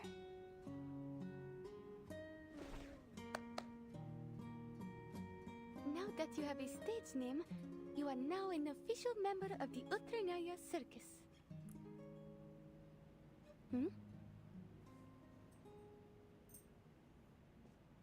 Voyager spins herself towards the tent's entrance. A moment later, footsteps and a familiar, friendly voice arrive Alia, together. where's that girl? The one who was staring at the animals before? I brought a bunny around for her. I suppose I'll be looking after her now. Because you're meeting those Laplace people tomorrow, right? You need a rest, Alia. Now, do as Mama Kozlov says. Go have a nice meal at the restaurant in town and then straight to bed early. Mrs. Kozlov, I don't need to. Hush, just go. I didn't cook anything for you tonight. We've already paid the restaurant. Okay. Voyager's head twists, unsure of where to look between the door and her new friend, but in the end, she chooses the fuzzy rabbit. The tent falls quiet again, leaving Kipperina alone, looking helpless. I'm not just a little kid that you need to take care of. Fine. I'll go. And after that, I will train for another hour. Yes, that's for the best. Okay. That's all. Thanks. Ah, okay. She closes the menu and slides it across the counter. Sorry, it sometimes takes us a while to decide on an order. So, you were saying, you found a strange girl here in Mirny, and then? Hold on. That special device you're holding, did you get it from Winsong? Yes. Before I came to Mirny, I fell from the wire during the show. And Miss Winsong happened to be there. I don't remember the details, but she said my arcane skill was able to protect me. She helped me draw out the aura from around my body and analyzed how it worked. Though I didn't understand that part at all. But the name of her theory is still clear in my mind. The study of ley lines. She gave me this device before she left. She said it would make it easier to control my arcane skill. Mr. Kozlov wants me to give it a try again. So I've decided to go see her tomorrow. Cool. She's a great researcher. The study of ley lines is still highly theoretical. But as we say at Laplace, theory often lays the foundation for practice. If you do decide to join us, I'd be happy to write a reference letter for you. You're a Laplace researcher? You didn't already guess? My colleagues often say I dress, you know, like a mad scientist. I honestly, I don't think so. I never thought I would meet a scientist eating at a little restaurant like this. Oh, please. I'm sure you're aware that scientists are living things too. We need to eat just like everyone else. A few little snakes poke out from Hisbeth's hair, nodding along with her laughter. One tilts its head up, letting Kipperina stroke it. Its scales feel smooth and cold. Looks like you meant it when you said you're good with animals. I spend a lot of time with them at the circus. I even helped raise one of our bear cubs. Ooh, okay. Kipperina hadn't been in the restaurant long before Hisbeth walked in and sat right beside her. One of the snakes takes the lead in inspecting Kipperina, who greets it kindly in return. That's all it takes for the two to find common ground. You know, you haven't answered my question yet. Why do you choose to be an acrobat? Don't you find it scary to walk on a wire all the way up in the air? I suppose it is a really cool job, though. Yeah. Well, it is cool, I have to admit. But what I really like about being up on the wire is that when you look down, you get to see a view that no one else gets to in their daily life. When I stand on the wire, the audience below look just like stars, and it feels like I'm floating in space with them. Isn't that great? In that moment, I stop worrying about my performance and forget all expectations. I can just be in the moment, shining like a star. Oh, intriguing. You know, in a way I came all the way out here because I had the same thought. I want to work with the smartest minds in the world, whether humans or arcanists. They're also like the stars in a lot of ways, each one bound to go down in history. And And I'm trying to find out what really exists beyond the limits of the sky. Do all your siblings share the same feeling? They're such neat little snakes. Oh, it looks like they have fallen asleep. We've always been on the same page when it comes to these things. Isabeth turns her head. Kipperina notices her pupils narrowing to a slit. Your arcane skill is exactly as I expected. It captures photons from the aurora and stores them as latent energy. Then when it's deployed, it appears to form a kind of prismatic plasma barrier. Cool. What? I'll explain next time. It's complicated. It could take hours to get it into your head. Still, it is most obvious to me that you're exactly the person we want for this opportunity. What do you say? Will you give it a try? Huh? An opportunity to reach the stars. You mean you're the colleague Miss Vinsong mentioned? The one who invited me to Mirny? I should have known. Was this a test? I thought you were a friend I could talk to. Aww. A friend? Superb. That's the best compliment I've received in months. Relax, this wasn't a test at all. We just happened to share the same taste in food. But I do hope you'll consider our offer seriously, in the spirit of the good time we had together. Are you serious though? You really mean you want me to become an astronaut? The invitation seems too far-fetched. Even in her wildest dreams, she could never have imagined it. Exactly. But Hisabeth's response carries a rare weight, different from her usual casual tone. Don't rush to a decision. We can wait till tomorrow. In fact, the materials I've been expecting should arrive tomorrow as well. Maybe the delivery guy will bring you a small gift along the way. You don't have to. Sorry, I didn't prepare any. Oh. Don't be silly. It's just a friendly gesture. I believe you come from the same region, so I'll bet you two will get along quite famously. And he has an interesting nickname too. It was, oh, right. Name day. Yeah, they talked about this back in the Raishki event. She says she dresses like a mad scientist. I wouldn't really call that a mad scientist. It's more like she's got an odd lab coat, but the rest is like a club dress. She's ready to go clubbing.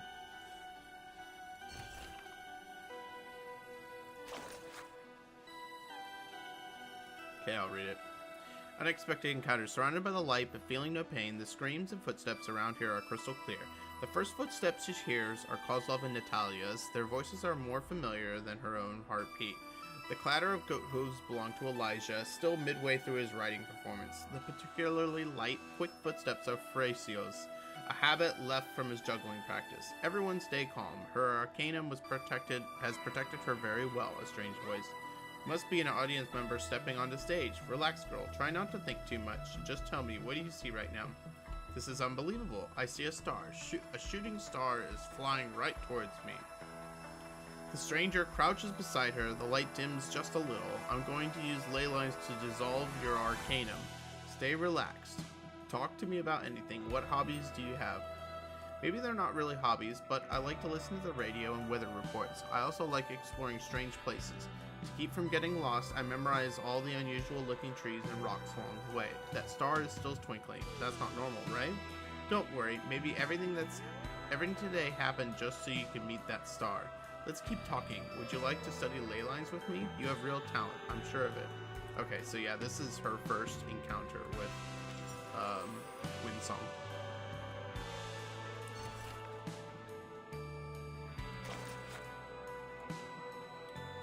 The Great Utranaya Circus. We have the best stage on Earth. Each show is as unique as a flake of snow. We bring the most spirited performances in the world. Elijah can turn any animal into the finest steed alive. Ferencio's performances will make you laugh until you cry. And Kiparina, our tiny, adorable aerialist, walks on a wire so thin no one can even see it. Ringmaster Kozlov has folded his entire life's reputation into this little tent. From now until next month, this new world welcomes you.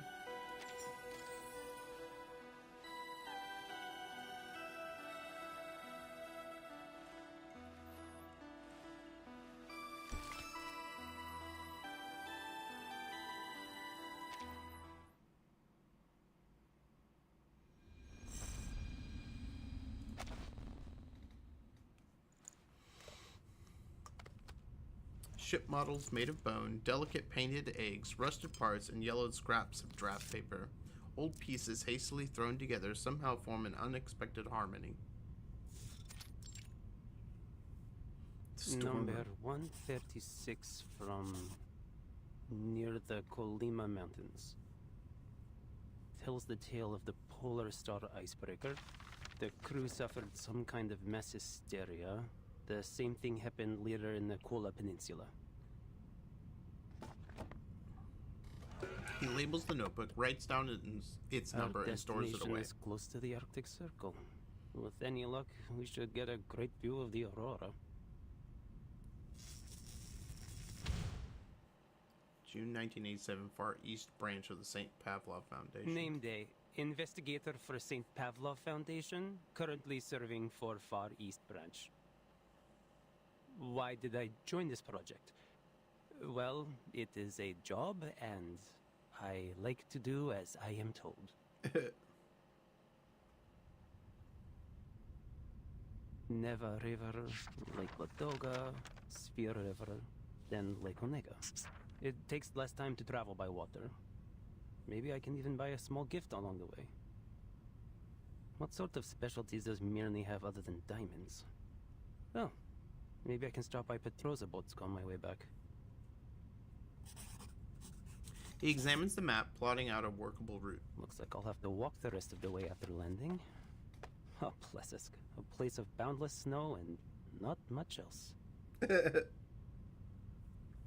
Fortunately, endless white fields of snow are something with which he has a wealth of experience. Trying to reach the stars in order to monitor the storm from space, huh?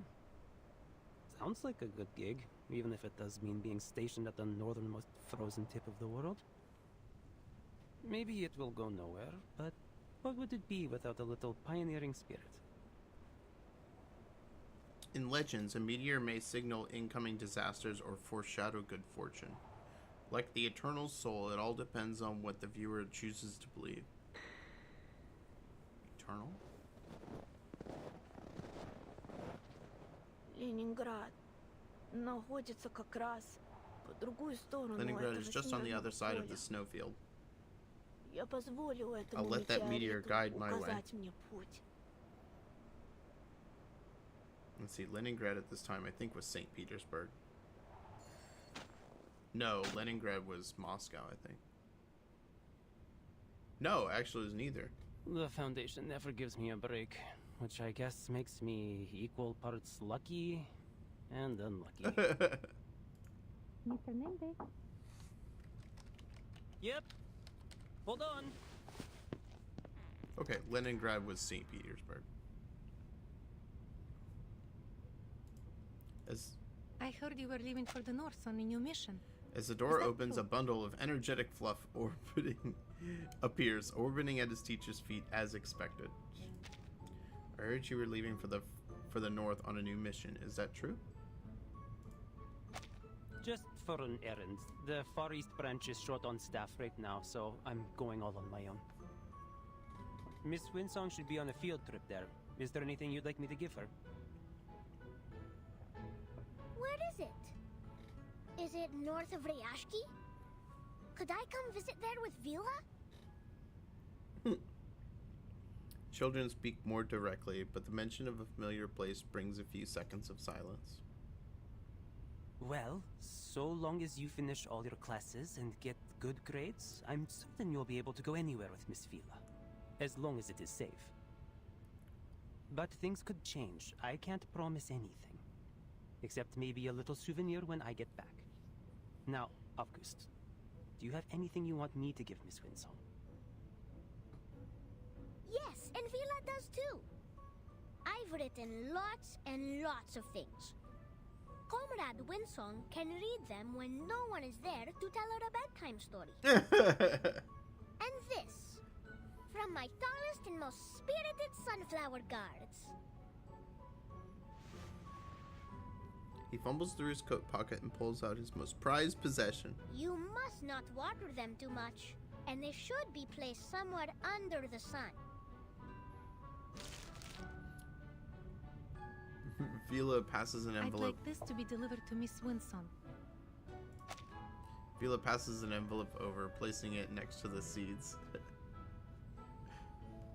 When Vila family crumbs, yeah. She said in the last letter that she had started to teach again, and it was more difficult than she remembered. I wrote a little bit about my own experience teaching. Hope it helps. And please, talk to her if you have any ideas. You're so good with kids. Nina, Piotr, and Pasono ask about you all the time, always wondering when you'll visit again. I didn't ask. I know how busy you are, Mr. Raccoon, and so is Vila. Every day she's either painting something or talking to the white clothes. Talking to the white clothes. With any luck, I'll be free for a while after this The mission. nurses, I guess, I'll come the back and do doctors. some magic for you kids. What do you say? He crouches and hooks his finger around the leaf of the wobbling sunflower. Deal? A good comrade must always keep his word.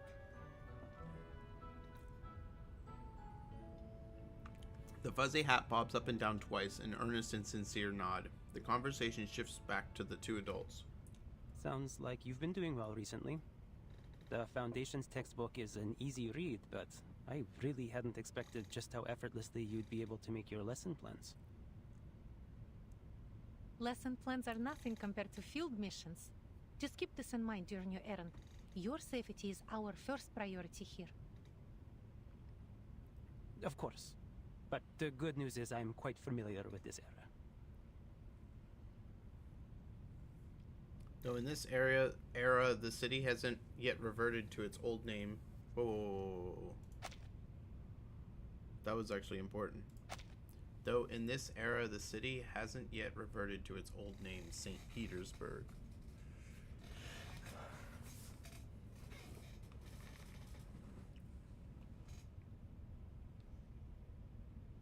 Okay.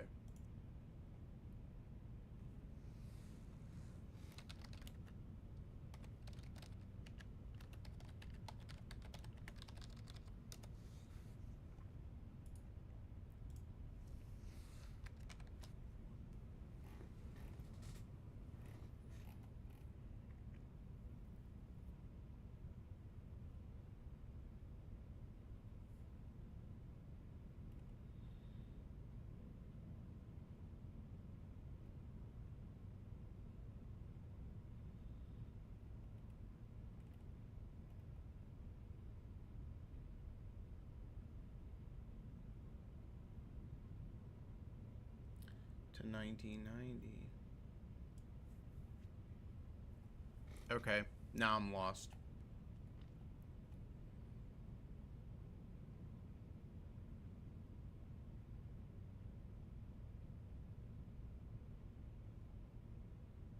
I thought I had it down, but now I'm lost.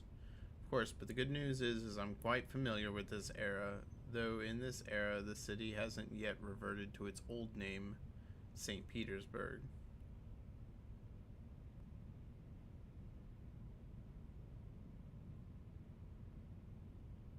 I think this means Raishki still happened during this one.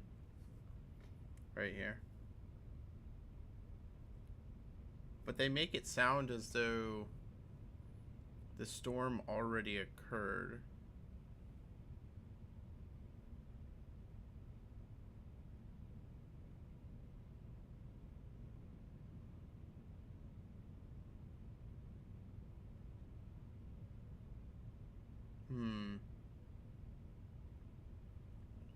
I don't know.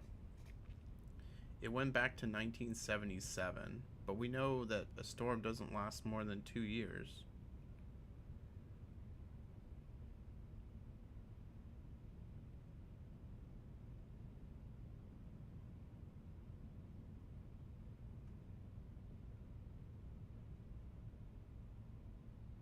I guess Rayashki could have happened before this storm right here, and then this storm is the one that killed everyone in Rayashki.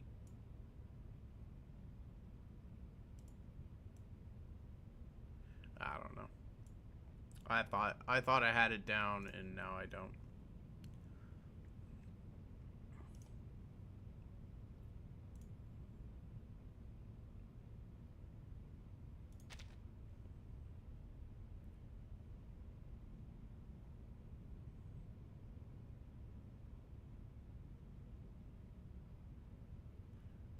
Wait.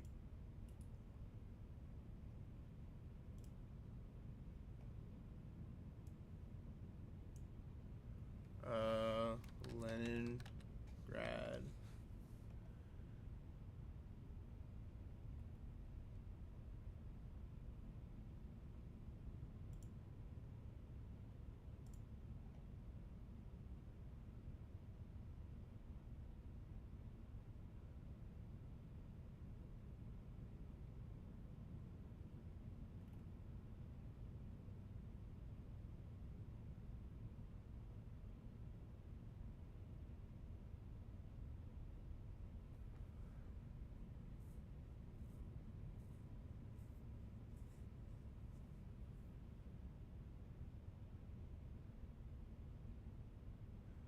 Changed its name back to St. Petersburg in 1991. Alright. Talk like this always seemed to circle back to that little town swallowed in snow. But now's not the time for that. Anyway, I'll make sure Miss Winsong receives August seeds and your letter. Thanks a lot. I don't want to make our goodbyes here too long-winded. Just take care. Especially since you're going to be all on your own.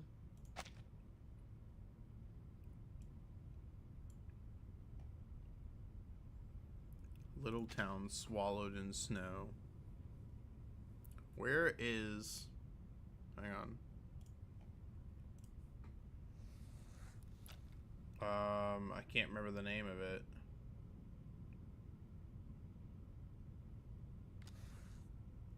Hang on a sec.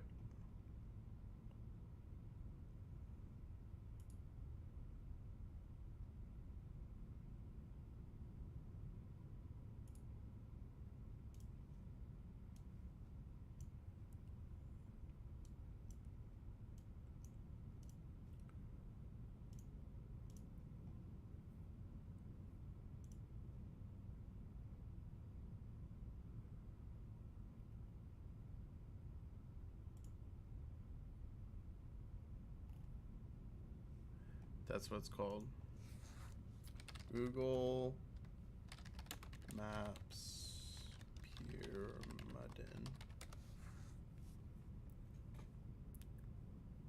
No. I wanted this one. Okay, fine.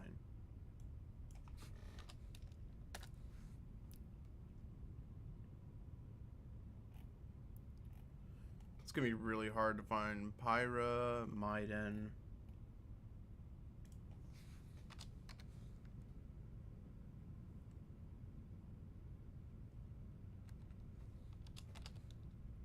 Here we go.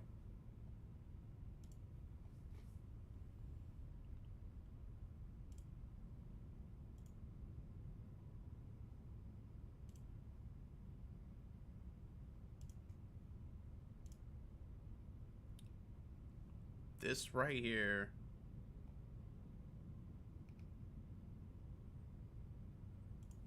is... Come on. Alright, you're gonna make this difficult.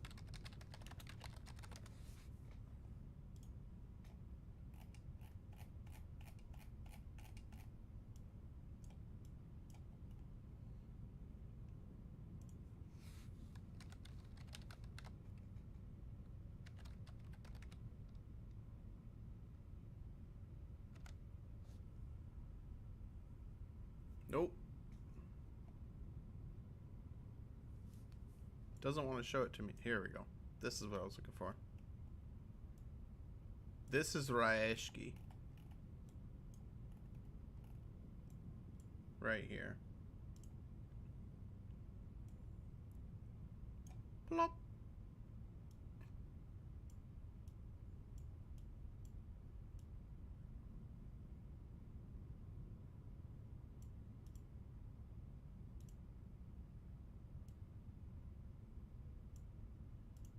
There's the chute for the mine.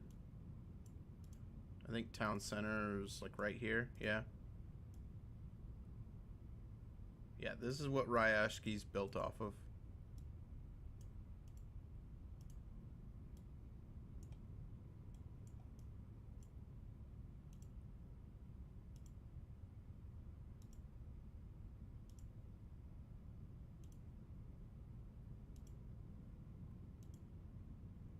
Here's that statue that was in the center. Okay. I just wanted to find where it was on the map. Go back.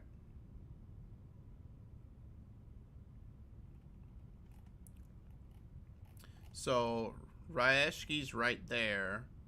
And then I think where we are is Mirny.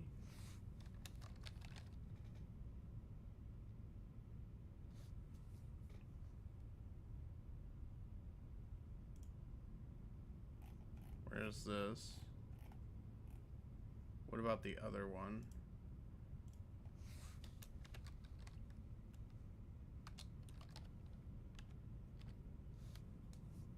Let's try this one.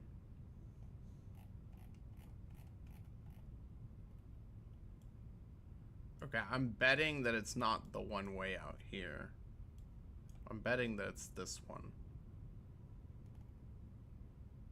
I could be wrong, but I'm going to guess that it's this one.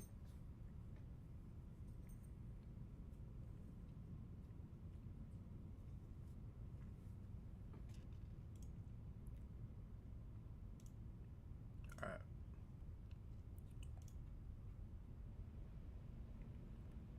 Going to be all on your own. Well, I won't exactly be all on my own. Little bit of a break there. Sorry. Hey, so any idea how far off this place is? I think we must be pretty close. I can almost see that unmistakable Laplace metal roof. Wait a I've minute. actually got some business lined up in Mirny. Those diamonds of theirs are certain to fetch a tidy profit back in the East Branch. Isn't this guy from... I should have never let you out. Can we make a deal? You stay quiet, and I'll get you safely to our destination. Then you can say whatever you've got to say to whoever made the mistake of inviting you here. You know you really like to talk.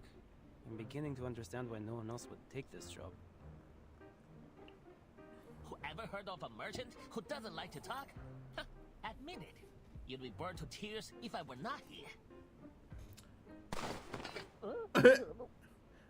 Okay, so he's not actually in the story. The chatty salamander is tucked under Name Day's coat. It's muttering, smothering along with it. Bandit in Arctic Circle? That's new.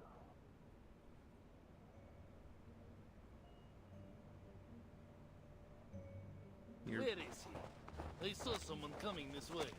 Nearby snow banks serve perfectly as cover, shielding Name Day from view. Where is he? I saw someone coming this way. We can't let him get any further. There's some kind of military base up ahead, and it's heavily guarded. Think how far we've gone. We can't go home empty-handed. That arcane item they've got is probably worth a few sharpadontes, don't you think? Item? Hey, I'm a living, breathing creature. You don't need to yell at me. Say it to them if you like. Branch heavy with snow snaps and is broken into a stick that fits his grip comfortably. Are you sure? Oh, never mind. What should I do? Anything. I just need you to draw their attention. I am not letting them anywhere near Plesetsk. This way! I hear something. Keep up! The dark shape juts out from the snow, and the odd appearance of the strange metal vessel draws every eye. 留下买路财。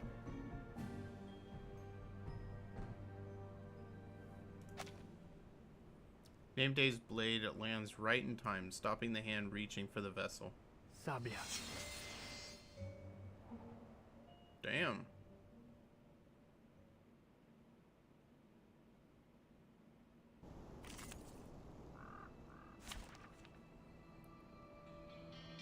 Oh, okay, we got Name Day here. I'll do my best.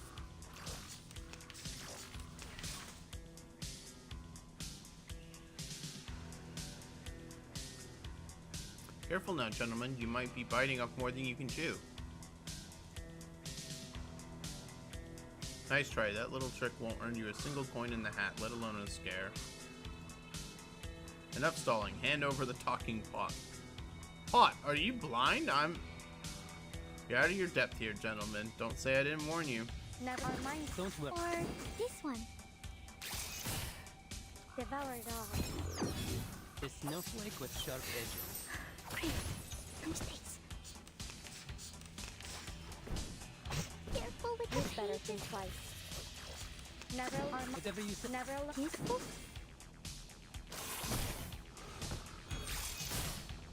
It'll come back. Let's make you something a bit more useful.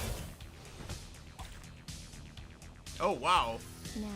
Okay, so the preserve this Plesek memory Cosmodrome in is our actually dreams. real. I didn't know. I thought they were just making it up, but it's actually... It's like the actual Russian... It's the Russian site for space. It's like our, I guess the equivalent of our, Kennedy Space Center.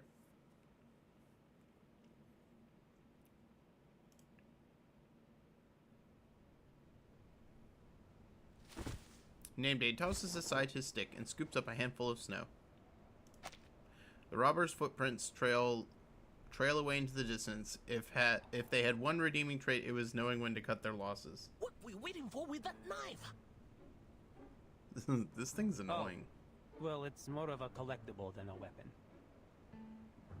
But I guess you understand now why they sent me to escort you instead of hiding you in the back of some truck, huh? I didn't see a single truck heading for places called our origin here. By the way, was that knife thingy part of our kin skill? Why don't you just make a gun instead? Yeah. Times have changed, friend. Blades are out of date. You should give yourself an upgrade and start blasting. I like this thing. Nah, I'd probably be serving with Xeno if I was any good with guns. That's true. Have you ever heard of that legendary pilot from Xeno, the Baron Switch? If you were really important, then you would get a guard like that. All that being a noisy little salamander gets you is a guy that can turn trash into knives.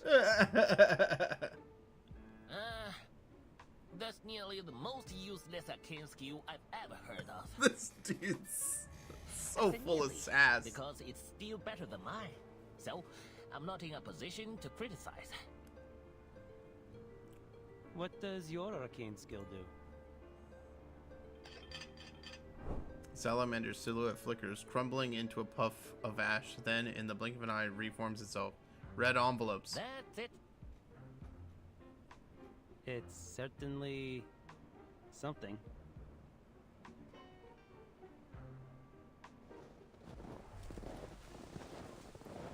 The rest of the journey is at last blessedly quiet. Their destination draws near, the outlines of buildings take their shape, and someone is already waiting in the snow.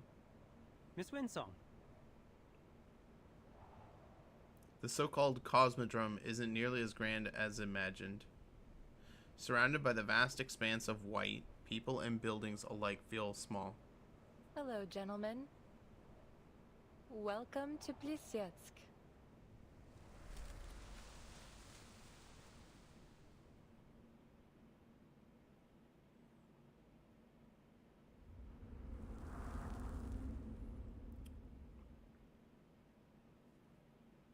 Okay, so Plisetsk is the same thing as Mirny.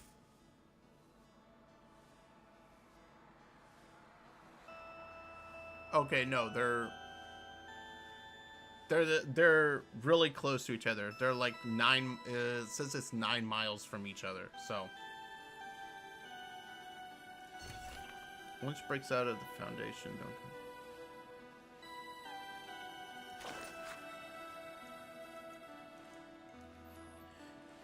That kid seems to have disappeared. You know where he went? Who? The talkative one, obsessed with Roman myths.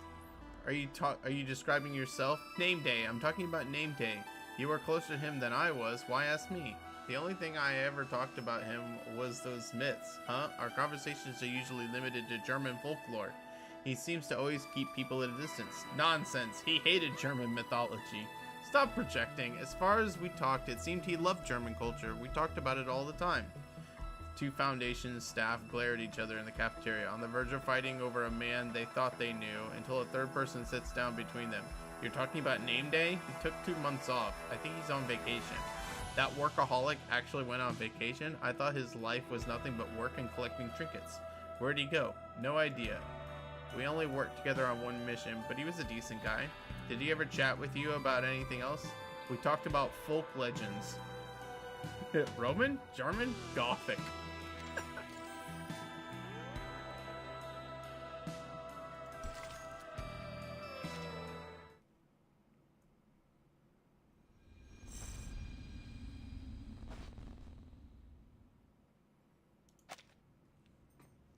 You arrived earlier than expected. Pointer and Hisabeth will be happy to know you got here safely. Oh, FYI, Pointer was the researcher who introduced me to Laplace. You might have met her before, in Rayashki. She's occupied with a few important visitors right now. We'll talk to her later. Wait. As for Hisabeth, you can meet her in person and save me the trouble of an introduction. Oh, that's right. Name Day did go to Rayashki.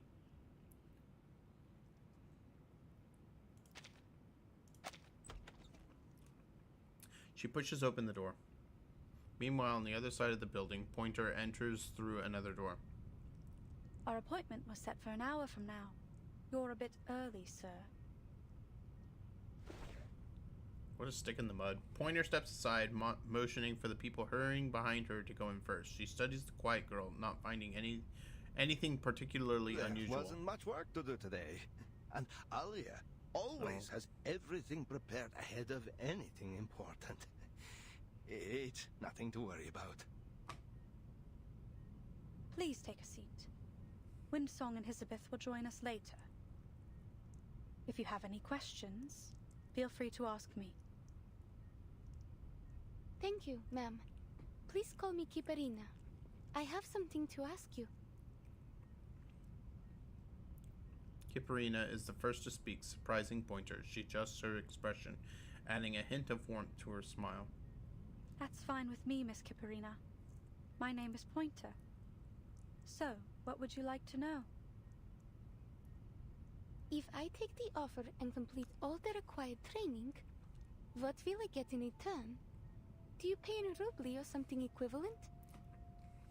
And I'd also like to know if my family will receive my pay in case anything happens to me. Pointer looks up and examines the girl once more. She can read the worry in Mr. Kozlov's face, but she still can't quite place the look on hers. Somewhere between courage and fear, too fine a line for Pointer to draw. Plants and machines crowd the limited space, struggling for a balance somewhere between a jungle and an office floor. It's warmer here than in the hallway outside. Name Day glances sideways, but Windsong has no intention of speaking. Hello? Is anyone there? The materials you sent from the Far East branch have arrived safely. Everything you asked for on your list is there, but you should check it over as soon as possible. He scrounges around for a clear spot on the desk and pulls a metal vessel from his pocket, revealing a little sleeping salamander roused from its slumber by a tap on the head that sends a puff of ash into the air. Hey, wake up. You're at work. Hisabeth emerges from behind the machinery and offers a brisk wave to Windsong. Windsong, Back from the mine already? Are you going to throw a welcome party for our new colleagues? The mine can wait, but I can't. Those materials are top priority. Now Hisabeth turns her attention to the young man in front of her. Thanks. You might have heard of me. My name's Hisabeth. You've read our proposal, haven't you? It'd save me a lot of trouble if you had. I'll catch you up with Pointer as soon as she's available. Nameday finds himself staring at the curious little snakes poking out, swearing he saw one flick its tongue. There's no time to hesitate. He decides to follow proper etiquette, handshake, and then introduction. Nameday, Foundation Investigator for the Far East Branch. Mind if I ask you a question? Go on, but this is an office, not an interrogation room. She looks around with an airy glance and, spotting an extra object on the desk, gives the little salamander a second gentle Why rap did you ask on me to smuggle in this runium? the head. What?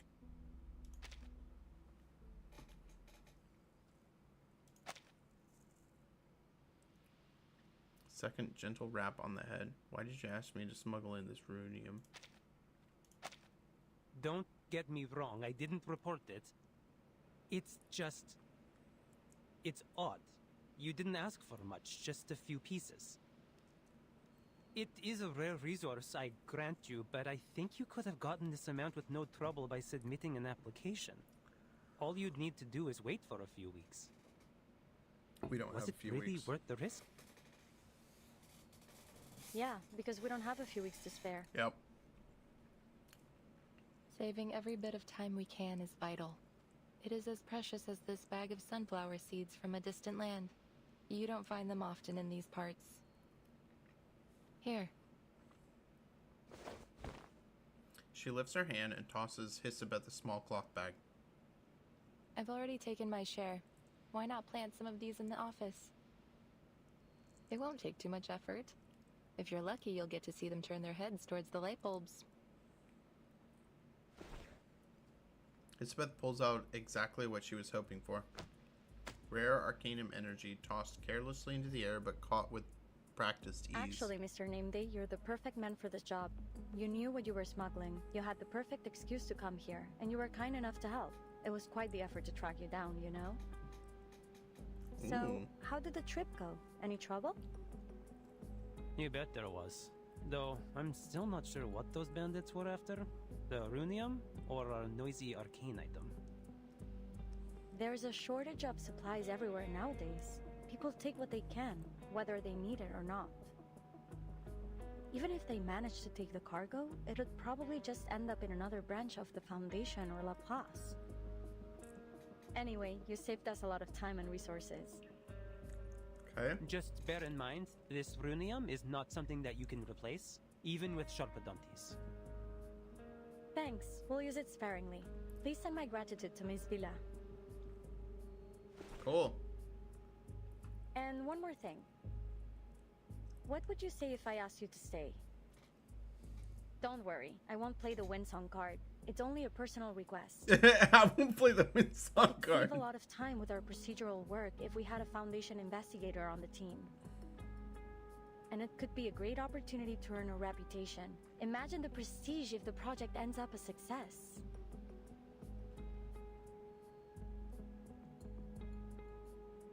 He swallows his words, not intending to explain his reason for being here. Hisabeth's version works just fine, easy to understand and not too personal. Are you making any progress? As much as we can, but we don't have a single Sharpadonti to our name, and this runium is the sum total of all the supplies we've received recently. They told us we could use all the resources left in Placids, but that amounts to jack all. Thankfully, we still have half a rocket, fuel, and a launch button. Still, to make up for the supply shortage, we need additional manpower.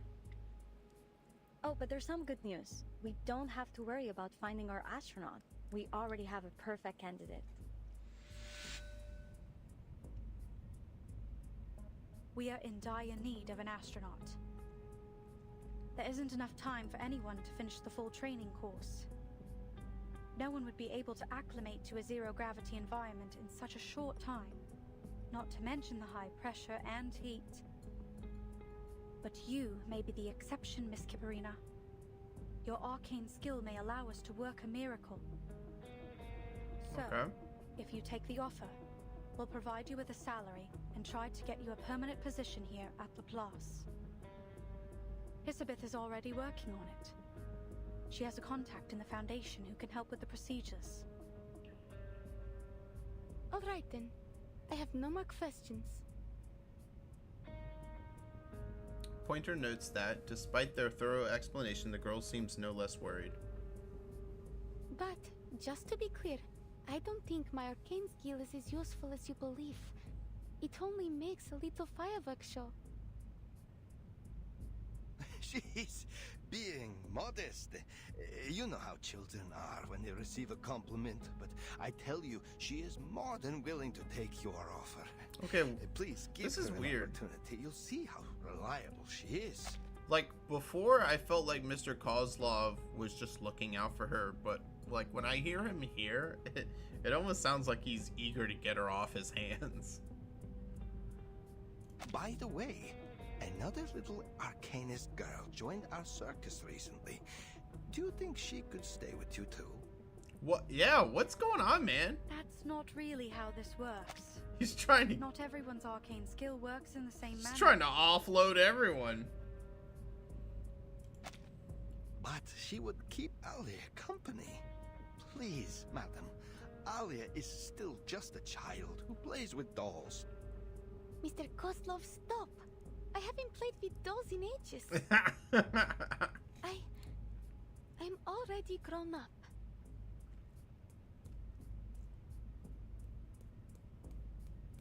Seeing emotion break through the girl's steady silence at last, Pointer feels she's reached the root of the issue. We'll take a look at what she can do. Would you be able to bring her here now? Of course. I'll be right back. He bolts up and out of the office. In his wake, Kipperina hesitates, shifting in her seat until at last sitting up straighter. Pointer's smile fades. There's no need for social niceties in what comes next. All right. We're finally alone. Now, how about you tell me what you are actually thinking? Yeah. Our biggest issue remains unsolved, but I'm most certain we can resolve it. The entire project is a mixed bag right now, but I'd say more good than bad. If our little sleepyhead in that pot there can provide what we need, our situation should improve dramatically. She tips the little vessel, giving the salamander a brief experience of zero gravity. I was dreaming of cutting a tree on the moon. You'd better have a good reason to wake me up. I'm not your lackey. We made the deal, that's all. And I'm freaking tired after that trip. You didn't do anything. You just stayed in your bottle. About that deal, I need something from you, now. This little pot of yours, it's electrically insulated, heat-resistant, and highly durable against arcane energy. In short, the perfect aerospace material. All I need is to send off a bit of material from it. Don't worry, just think of it as dental work. Dental work. Wait, you haven't paid for that yet. A deal is a deal. She needs a moment to think, but eventually lands on a solution.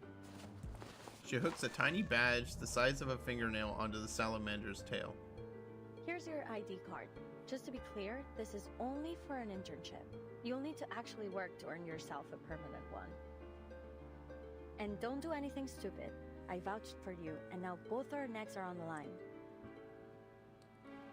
Ooh, it does look good on me. I knew I belong with Laplace. The engineers at the Foundation's East Branch are way too competitive for my liking. So, what else you need? I brought some records about gunpowder-fueled flight and a few books on Eastern alchemy. Though, I'm not sure you'll be able to read any of them. I love the little badge on his tail now.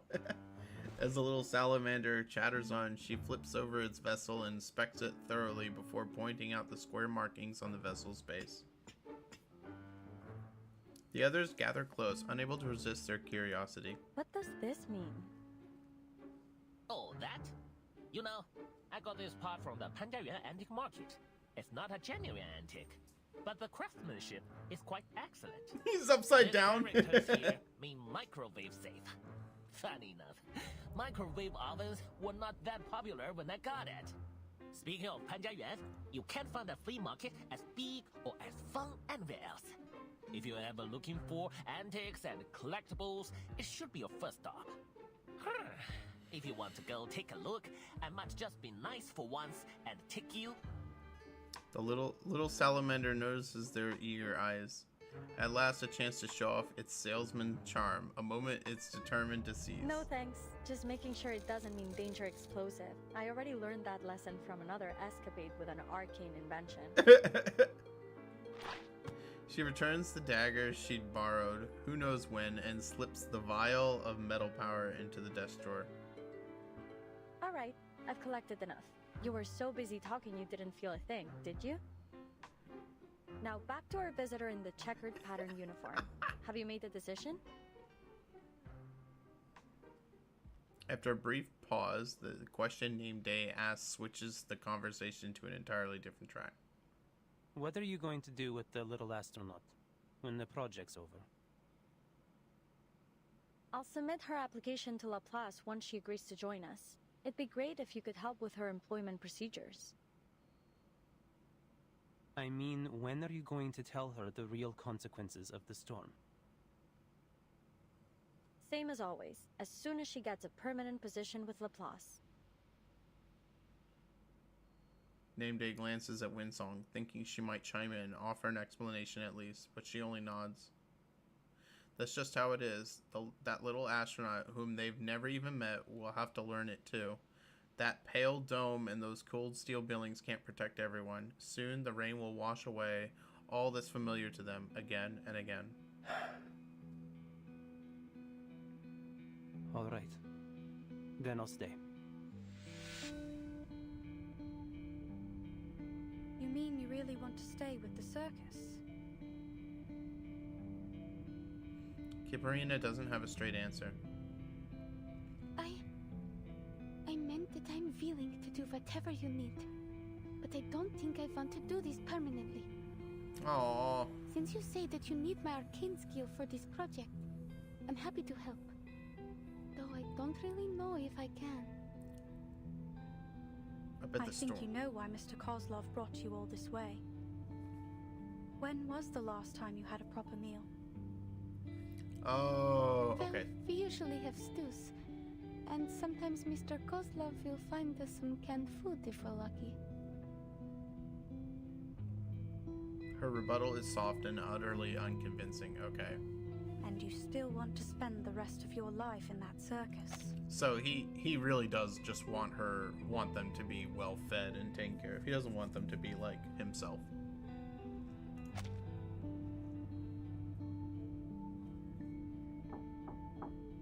A knock breaks the silence. Kiparina uses the moment to lift her head. By the time she sits back down again, the light that had flickered in her eyes is gone.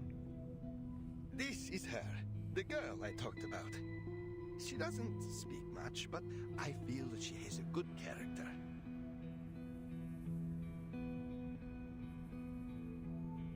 The girl casts a sweeping look across the room, pausing briefly on Pointer. Don't be shy. You can sit next to Alia. What were you talking about? I hope our Alia didn't cause any trouble, madam. He steps into the room, noticing immediately that Kiparina is fixated on the parcel in his hands. It's filled with the things he and Natalia packed, things they thought the girls might need.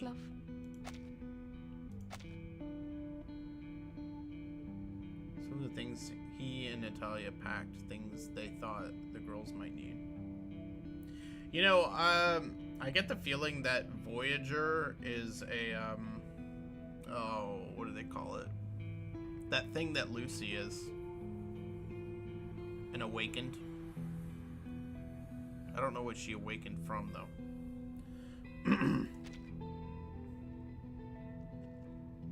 Will I ever have the chance to return to Utreniaya? Ooh, okay. Ask the question that mattered right there.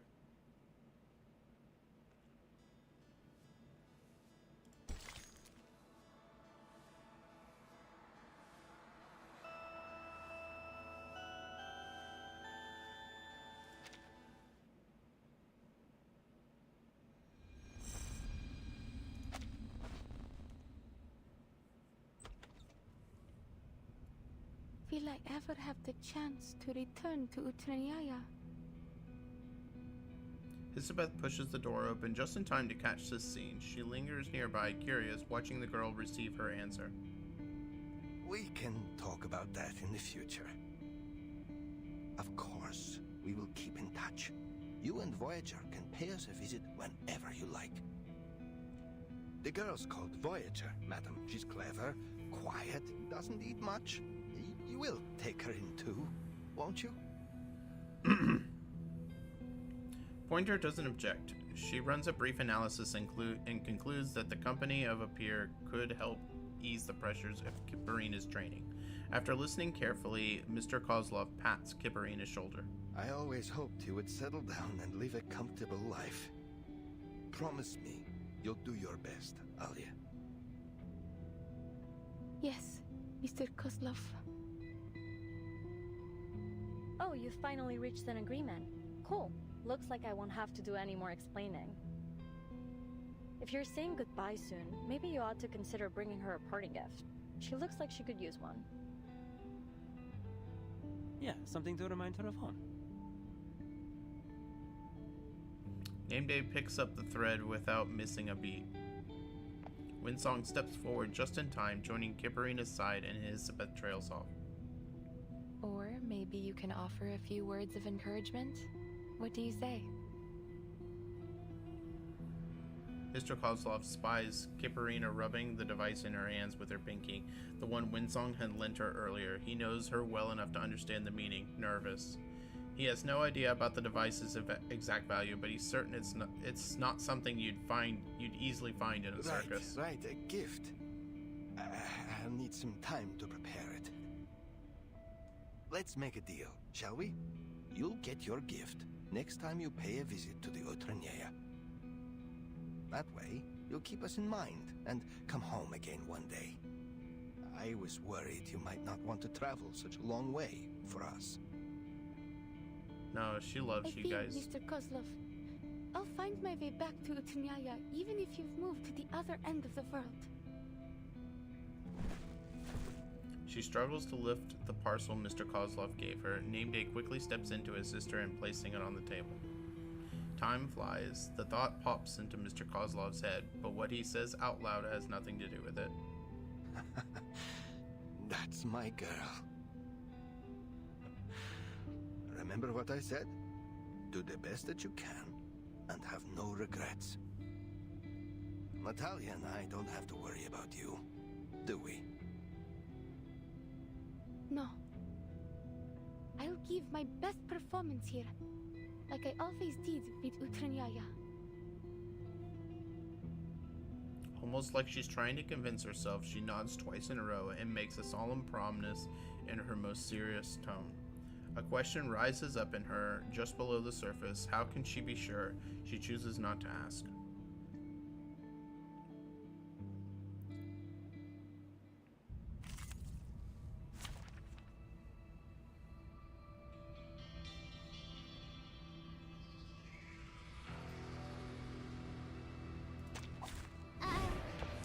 I'll do my best.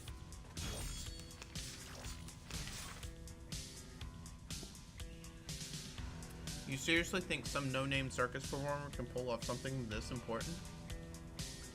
I know they have their reasons to doubt, but like it or not, this is my job now. Never mind, I will. Or this one. Let me. Heart here. Great. No mistakes.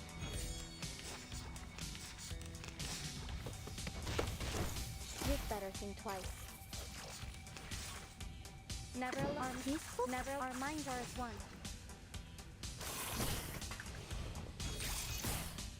Time to turn the page.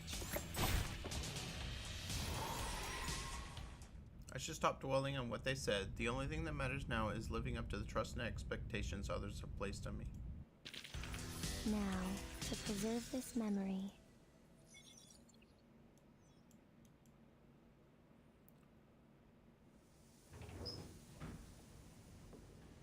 How do you feel? Intense nausea is common for the first few months of zero-G training.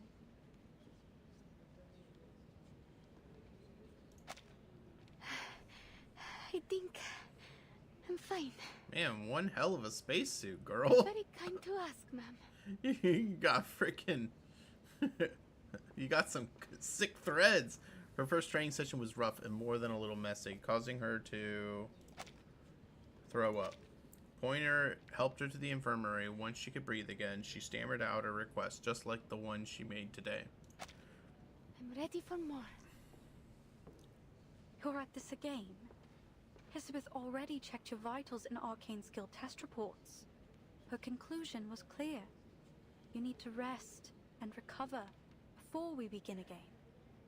If you push yourself too hard and become too sick to perform the mission, that won't help us either. Listen to the experts. But I can do more. All I need is a bit more training. I need to perform flawlessly. We don't need flawless, not at the cost of your health. We need satisfies all requirements, nothing more. She adjusts her tone, searching her mind for something that might qualify as comfort or encouragement. You're already doing better than we anticipated. She fears the words come out too flat, but Kipperina shakes her head sincerely. Thank you. But I still haven't memorized the flight procedures, and I'm still struggling with my arcane skill. Maybe I can ask Miss Vinsong to give me another ley lines lesson. That's not pushing myself, is it? That's acceptable. But you will ensure you get a minimum of 8 hours of sleep every day. Pointer gives in. She too once been hell-bent on proving herself. Promise me you'll eat well and never skip meals. Yes, ma'am. Miss Elizabeth said there would be a team-building dinner tonight. I'll attend it and train for another half an hour after we come back. No, that's not what I meant.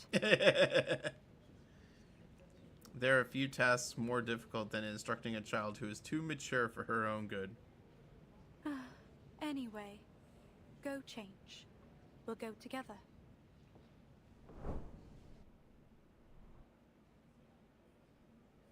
Of all the restaurants in Mirny, this one does the best business, thanks in no small part to Elizabeth. With all those mouths to feed, food has always been a vital part of her lifestyle, one that she is only too eager to share with her team. Plus, the tables here are big enough for everyone in their group to have a seat. We sat here when we first met, no? I think so. This table seems a bit too small now. Well, there's strength in numbers. Yet everything now depends on our brave astronaut. How's your arcane skill training? Not bad, I guess. Miss Vinsong is a wise teacher. I'm glad I've learned something from my experience with Vila. I hope you'll get to know her one day. Whoa. What's with Vila? What's with Winsong's hand, girl? Her pinky is like...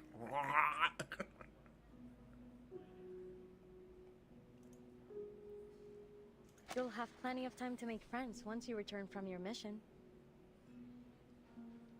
Looking forward to it. But first I have to go back to the circus. I think Mr. Kozlov will have my gifts prepared by then. I'm sure he will.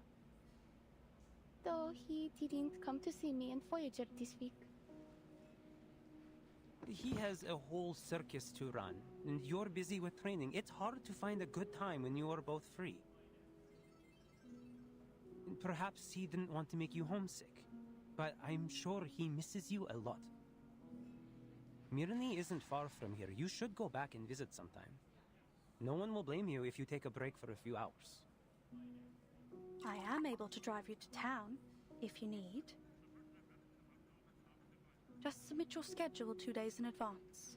I will set some time aside for a short trip.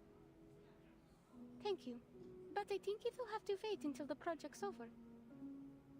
Mr. Kozlov said I would always be able to visit him in the future.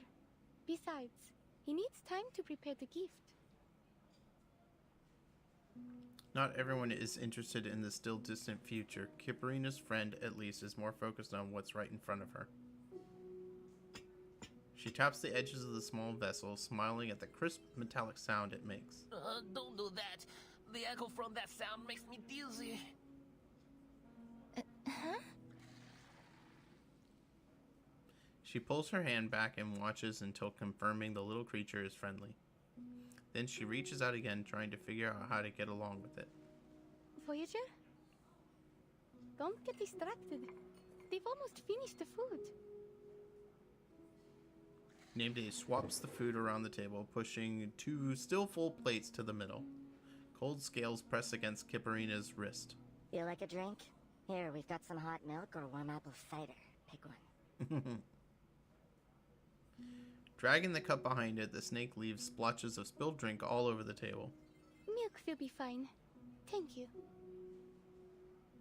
Kipperina passes another cup to Voyager. She mixes the others by lifting the cup. First in both hands, then Let's just have one. a toast, friends, to our new team. Though no one knows for sure whether our project will succeed or is doomed to fail catastrophically, together we're working towards the future. Cheers! A friendly signal, a quiet promise of unity. A turning point in any story or relationship, from a stranger to a colleague and eventually friends. Comrade.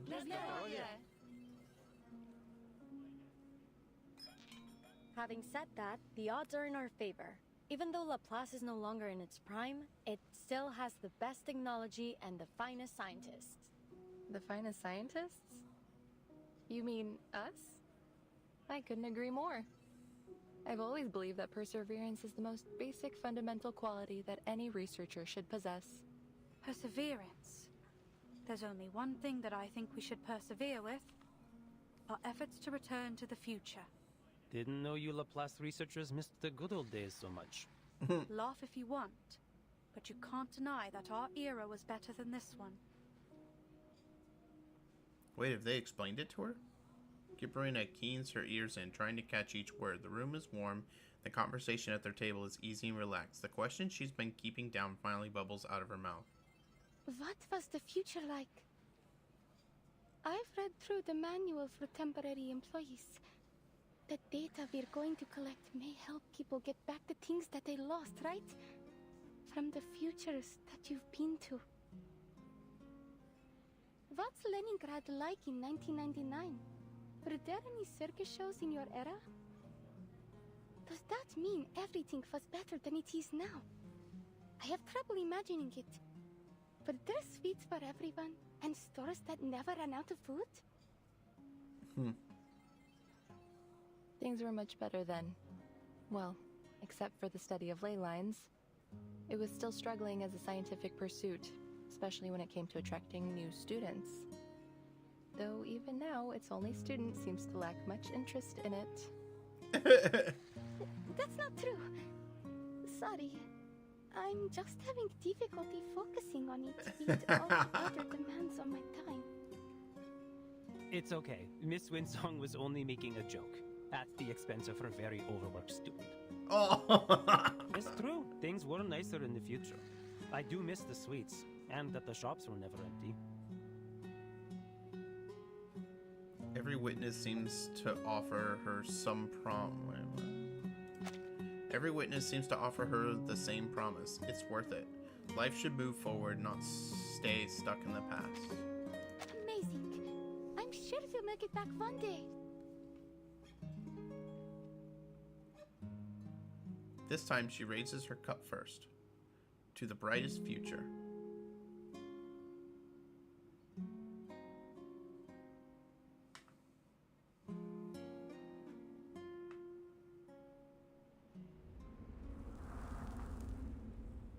Okay.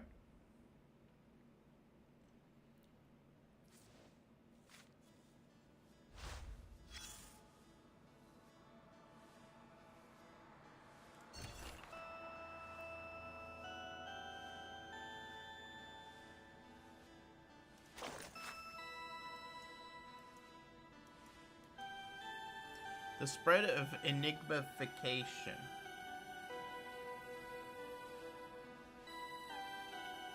Just had a 2-year project canceled. Soon I too will be able to hide out in my room all day playing Sudoku. Not sad about this at all. I wouldn't start celebrating just yet. It looks like you're about to lose your vacation time since there's a shortage of staff everywhere. What are they gonna do? It's not like a simple number theory major like me can contribute to rebuilding in the wake of the storm. Nothing's gonna stop me from going on vacation. Would you look at that? The enigmification is spreading nicely. Good. At this rate, I'll have the entire Laplace break room all to myself. As more people start slacking off, supplies will be cut too. You might get to hog all the daily meals from Laplace. From all of Laplace, but that's probably the best you'll do. You know, it'd be hilarious if a bunch of random numbers and formulas turned out to be the key to defeating the storm, and you got roped into non-stop 24/7 work trying to crack it, with Madame Lucy interrogating you 3 times a day about your progress. That sounds absolutely disgusting. I need a nap just at the thought of that. Oh, and as part of the humanitarian gesture, I'll make sure your voice gets added to the machine too.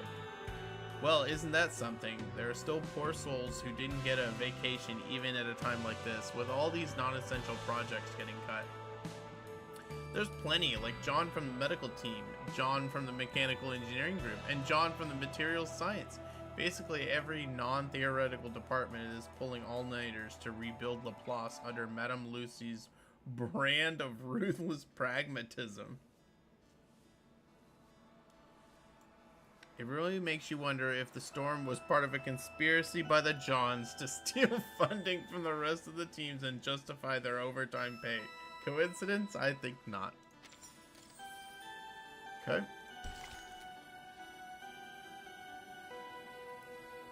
We're, what, almost halfway? About halfway?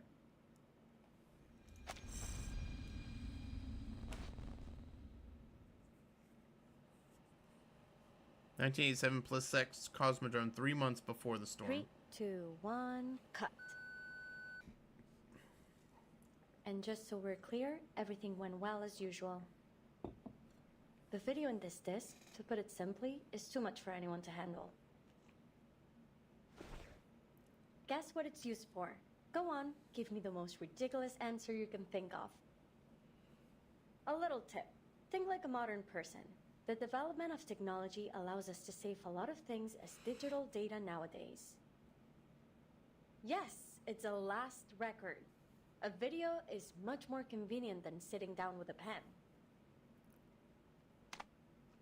She places the data card on the table. It immediately draws in all eyes. Data secured. Pointer, do you want me to add your part to the video now? Or maybe later? Preferably never. This whole lost record thing is your passion. Besides, I know nothing about material sciences. But you spent so much time transcoding the incantation. You simply must show up in my video. Please, I insist. We're a team. We shouldn't miss anyone's perspective, no? Yes. Even for her, long hours can wear things down. There's a trace of fatigue in her otherwise calm reply, a lag in her response. Super. Then let's take a look at our work so far and learn from our mistakes. Well, my mistakes.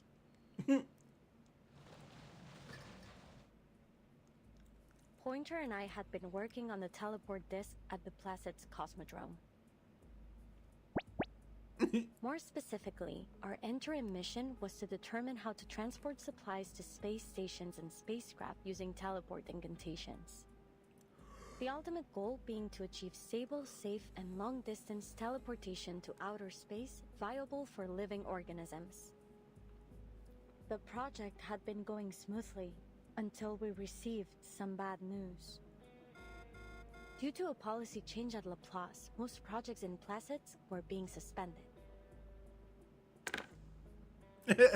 Fortunately, the bad news was followed by a small amount of good.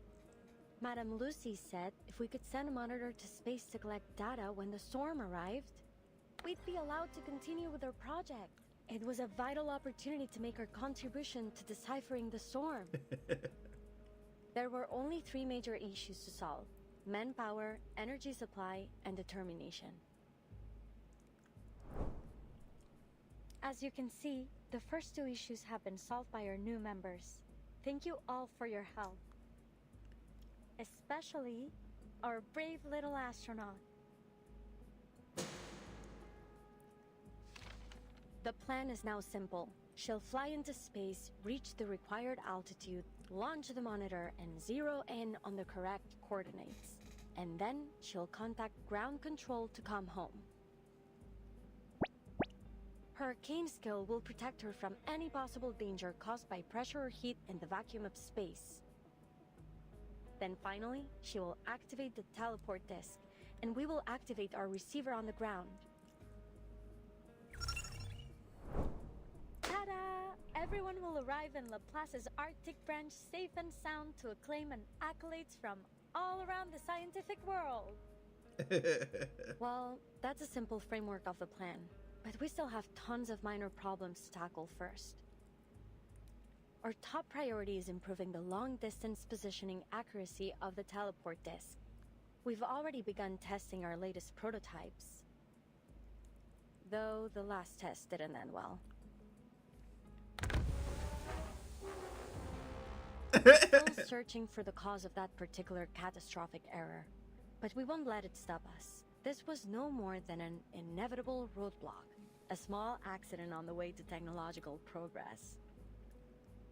Hisabeth, if we are going to have any chance of learning from our mistakes, we can't run away from our problems. All right.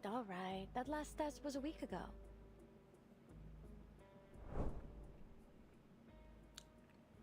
Same as the last time. Though we've made some improvements, we still need an intelligent creature to run the test.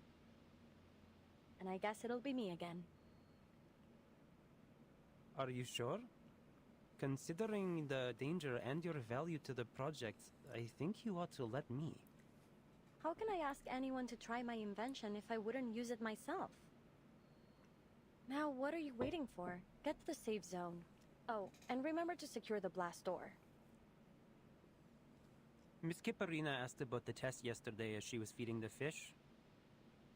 She said she's been able to control her power more now. You'd be much safer with her help. We're a team, right? We sink or swim together. As the clock strikes the hour, a small figure peeks in through the door. My training just finished. I hope I'm not late, Miss Hisabeth.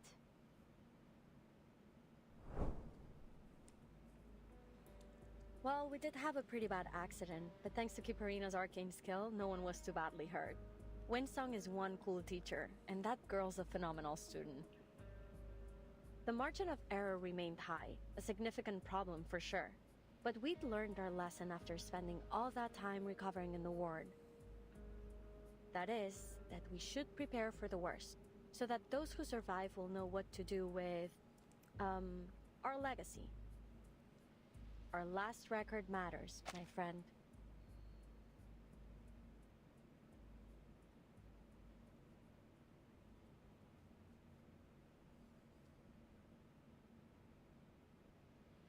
Windsong is one cool teacher, and that girl's a phenomenal student. The margin of error remained high, a significant problem for sure. But we learned our lesson after expending all that time recovering in the ward. That is, we should prepare for the worst, so that those who survive will know what to do with our legacy. So, are we now after that opening sequence in the first chapter? Two, I don't think that's what Pointer meant when she told us to learn from our mistakes. Before Hisabeth can pinch its mouth shut, the little snake ducks back into her hair. Again, I emphasize that safety must come first in the lab. It is my first and most important protocol. Windsong and I left for all of 10 minutes, and by the time we got back, each and every one of you ended up on death's door. And now I find out you've even petitioned for a postponed evacuation. This is getting ridiculous. You know how tight the Okay, it schedule is is now that after. the storm emergency plan has been activated, don't you? The silver lining is that now we know that we have exactly 3 months. We can still optimize the procedure and improve the disk and... Enough, Sylvie! Pointer cuts her off. Her tone is serious. Oh, come on, friends. Can we just calm down and discuss our schedule over dinner? I believe Miss Pointer was only trying to suggest a better plan. I am. I suggest we stop all work on this project immediately. The young man is caught off balance, unable to find the words to ease the tension in the room. What? Why? The situation really isn't that dire. Miss Hisabeth is right. We shouldn't be discouraged over one accident, Miss Pointer. The damage wasn't too severe. Only 3 months left, yet our latest achievement was a total catastrophe. I know what you're all thinking. That the odds are still good, and it's more or less safe to continue. But all that is a weighted gamble. Nothing matters more than your lives. She knows this all too well. This is not her first time making bold gambles. Pointer, what do you think the odds are, really? Without diving into the calculations, it's around a 70% chance in theory. But my logic is screaming something else in my ear. You don't have to take that risk, Pointer. I know what I'm doing. Nothing's guaranteed in the world of science.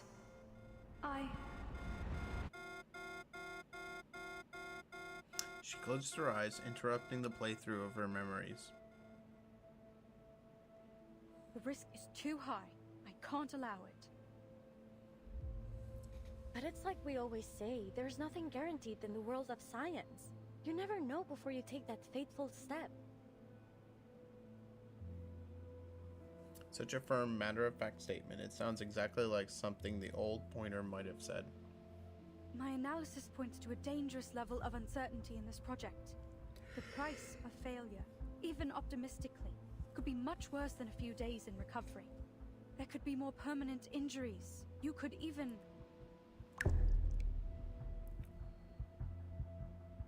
Pointer scans the room. None of them have known failure, not yet, and they shouldn't have to. You've seen how things, places, people just disappear in the storm. You need to stop this insanity before that happens to us. Don't you understand? I really don't. Why should we stop?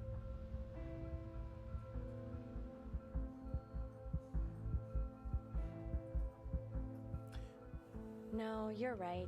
We shouldn't pretend as if it's normal to risk our lives for this. At the end of the day, if we die, our research dies with us. She thinks for a moment, then a spark of inspiration flashes across her face.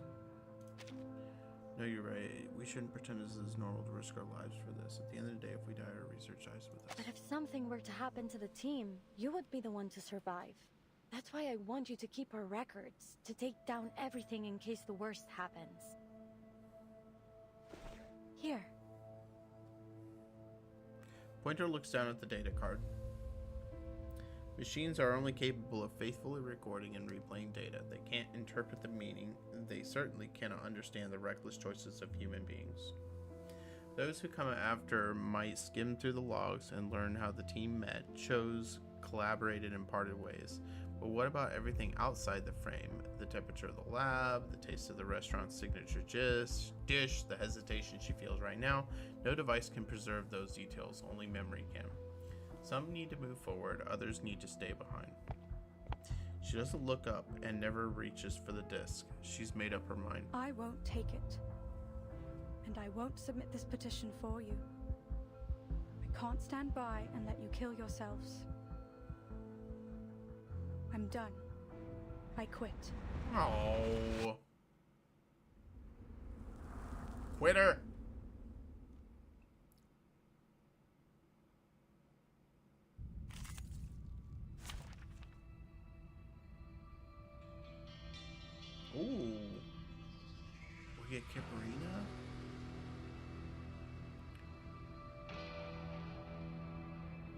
If we get Kipperina, I guess we don't need you. Ha! I bet you've never had this many teammates before. Essaye donc de te cacher de nos tardieux.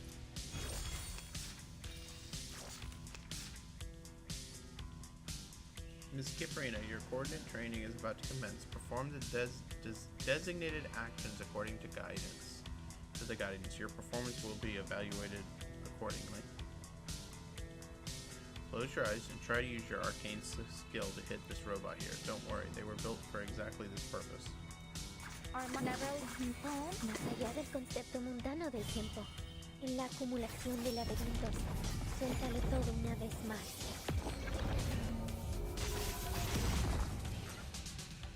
Devour it all. La Kiarka, etc.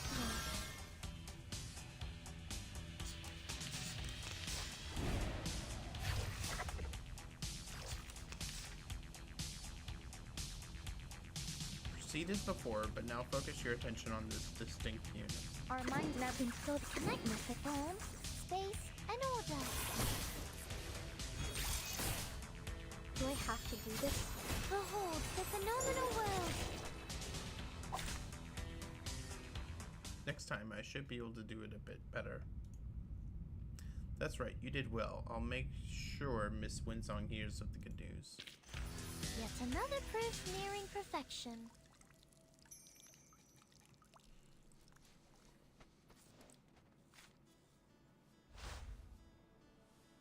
Okay. I need to go to the restroom, and then I'll be back.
Okay.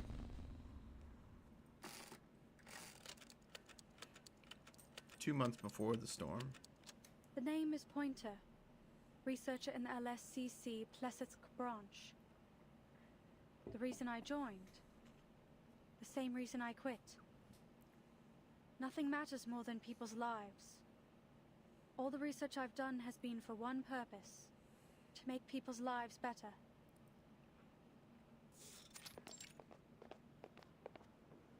Pointer, there you are. How's everything going? Winsong doesn't mind her quitting. Whenever she runs into Pointer at the branch office, she always stops for a few words, often with updates on the aerospace team. I heard you're busy with the evacuation. Seems many stores in Mirny have already closed up. Stores. As soon as I finish the handover here, I'm heading back into town to help with packing, coordinating, and explaining the situation to the locals. Same old, same old. Same old, same old. You know, Hisabeth said that exact thing when I asked about the team's progress yesterday. They seem to be doing all right. Good. Winsong takes out a small bag from her coat, nudging the conversation in a lighter direction. Oh, by the way, I've got some seeds left. Do you want to take them off my hands? Do I look like a gardener to you? Okay, well, bitch. it's just that I heard from a few people here in Mirny that a Laplace researcher was giving out sunflower seeds. And it wasn't me, so I've been wondering just who it could have been. Don't you want some? Seriously, everyone loves them. On the day Pointer left the Plessex Cosmodrome, she handed out these seeds to everyone she passed. What was she thinking? Maybe she just wanted to break all ties, to stop herself from turning back. She keeps this bag, saving it for the right moment. Thanks.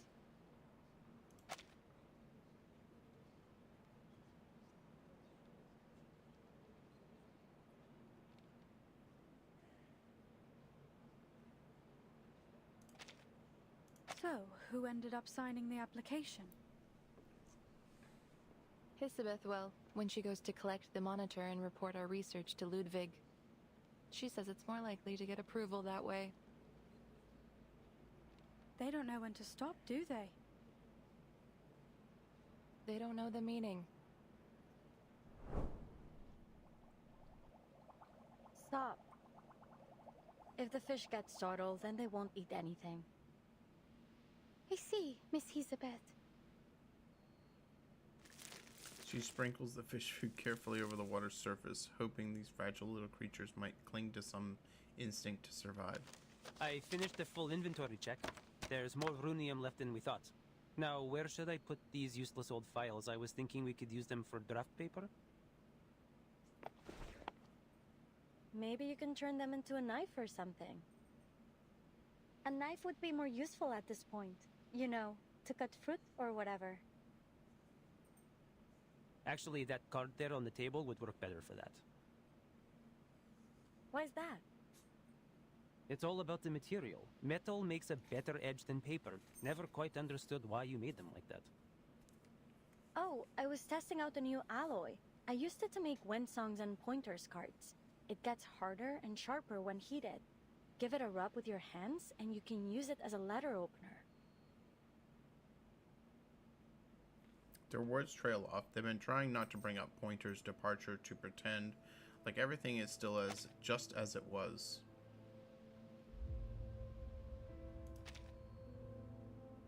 The ritual still isn't stable enough. We need a specific location or area to set as a destination in advance. But first, we need a way to pinpoint a recognizable area. The formula should be... Miss Winsong sent me a message. She said, don't forget to collect the monitor. Oh, she sent it to you too? Tell her I said thanks. No, that number doesn't look right. I tried my best, but those arcane minerals you were asking for are scarce as all hell. I haven't been able to find a single supplier. Then we'll carry on without them. That's it. Nope, wrong again. Pointer was the master of numbers. With that brain of hers, she'd have had this over and done by now. A sound from the corner of the room draws her attention. Voyager is stacking pieces of mineral shards into a wobbly tower. In the lamplight, the peak sparkles, strangely memorizing. Careful, don't hurt yourself. They're more powerful than they seem. Yeah, too bad 37 isn't here. She'd be like, she figured this all out in like minutes. Though at this point, 37's like 8 years old or something. Probably still smarter than most of Laplace. In the lamplight, the peak sparkles, strangely mesmerizing. Voyager nods with a vague but accepting gesture, and Hisabeth turns back, ready to refocus on the data. But the fragile silence is broken and other words spill out. Miss Elizabeth. The little would-be astronaut walks over and stands beside Hisabeth. It's rare for her to approach so closely. I have a question for you. Sorry if it's not a good time, but it's important to me. And it's something I hope you'll answer honestly. Startled by the coming topic, Namedave broke the fish tank accidentally. He scrambles to scoop up the spilling fish from the floor. Sorry, ladies. Please ignore me. I'm not here, and I didn't hear a thing. Но если я заплачу, мисс But Киперина. if I pay Miss Kiparina as a smart lady, it's hardly surprising that she'd be quick to figure things out, don't you agree? What? Isabeth looks down at her. The upturned face is young, but so very determined. So, what's your question? Miss Pointer said something before she left about places and people disappearing into the storm. It's hard to believe that she would ever give up on our mission, unless she knew the price of failing was truly horrible. Then the storm can't just be some normal kind of natural disaster. This storm will destroy everything, won't it? She doesn't even know how long that question has sat in her in the pit of her chest.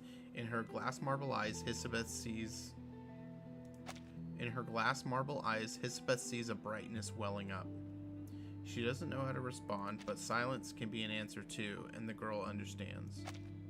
All the people we know, all the bears, birds, these fish, everything. The lost future that you talk about. Was it the first to disappear? Or are there more that have been lost? Will the same thing happen to our time? Just explain it all. Things are much worse than you let on. What else has changed in the future?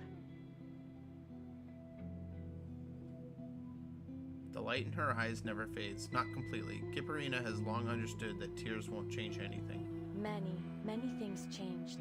Some things won't last nearly as long as people think they will. For you, the world might seem to have turned upside down, but life will go on.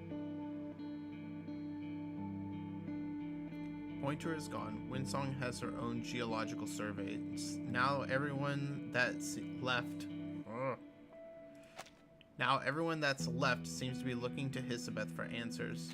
She tries to choose her words deliberately, but she has hardly ever been comforted, so she doesn't know how to comfort others. So, now that you know what's at stake, are you ready to officially join Laplace? I'm afraid there is still a great deal I cannot tell you until then. Many of the answers you're seeking are classified, for employees only. Pardon me, Miss Hisabeth. But given the danger of the mission we are expecting Kiparina to perform, I think she has the right to know what the storm really is. I understand that you don't want to go against Laplace's rules. But I'll bet there aren't any rules against me figuring it out, and you simply nodding. Am I right? Yep, there we go. Hisabeth nods, so Kiparina goes on. I won't get to see Mr. Kozlov or get that gift in the future. So, if I join Laplace, I won't see anyone from Utranyaya ever again.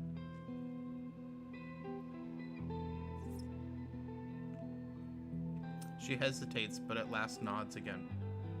The choice is yours. I won't force you to do anything. Remember the day we first met in the restaurant? I said I would write you a recommendation. I was serious. I still am. In fact, it's already done. Winsong has signed on to it too. And our Foundation friend behind you is prepared to offer another guarantee, just in case. We will make a recommendation for your friend Voyager as well. but that's all we can do. I'm afraid we can't protect everyone, nor can we make this decision for you.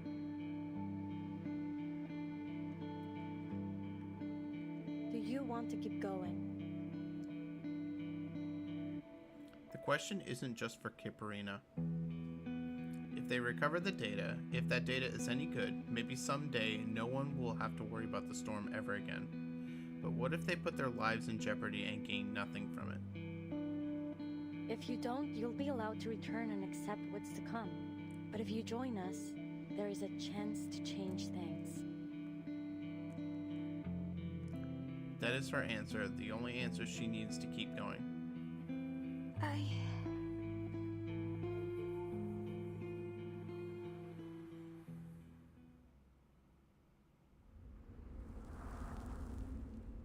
Yeah, that one we knew was coming.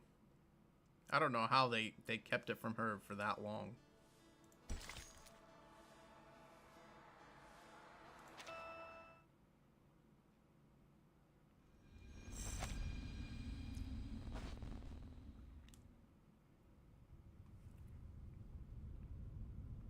Silence has weight, like sand piling layer and layer on one's chest. Eventually it can suffocate. The sobs barely register. 2 or 3, snuffed out before they can burst. I will complete my mission. She speaks with clarity, as if making a solemn vow. And if I successfully come back with the data, I'll consider joining Laplace. But I can't make a decision now. I need more time to think. I will stay until my job is done. You don't have to worry about that. That is what Mr. and Mrs. Kozlov and my friends in the circus would all want. It is the right thing to do.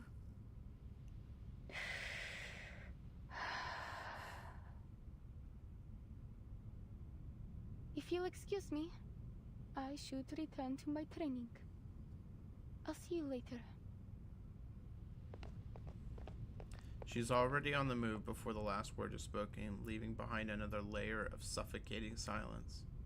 It doesn't take long before someone else tries to wriggle out from it too. Us too.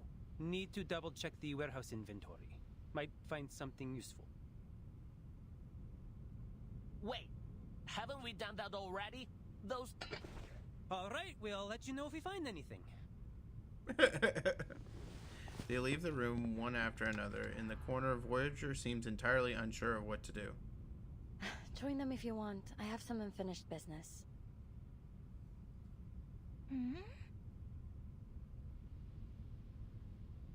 Moments later, the last light-footed silhouette exits the room.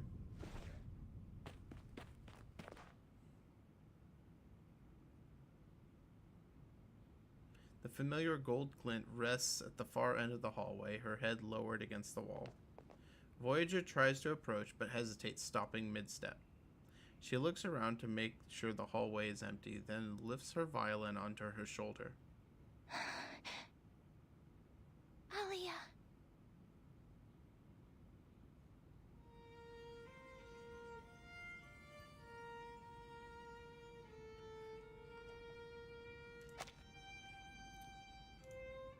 Was that you? Did you just say my name?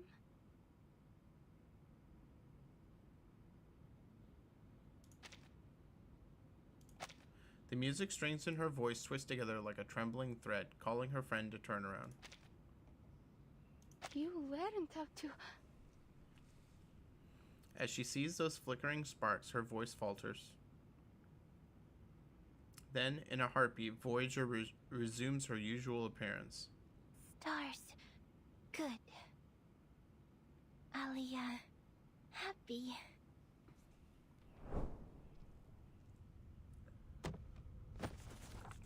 Hisabeth has the office to herself for once, but the progress she had hoped would come to her is still elusive. After yet another failed calculation, she sets her pen down and reconsiders her goals.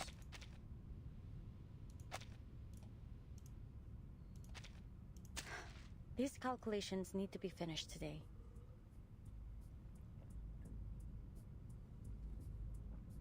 The teleport ritual requires the caster to recite the location. It could be understood as calibrating in a way.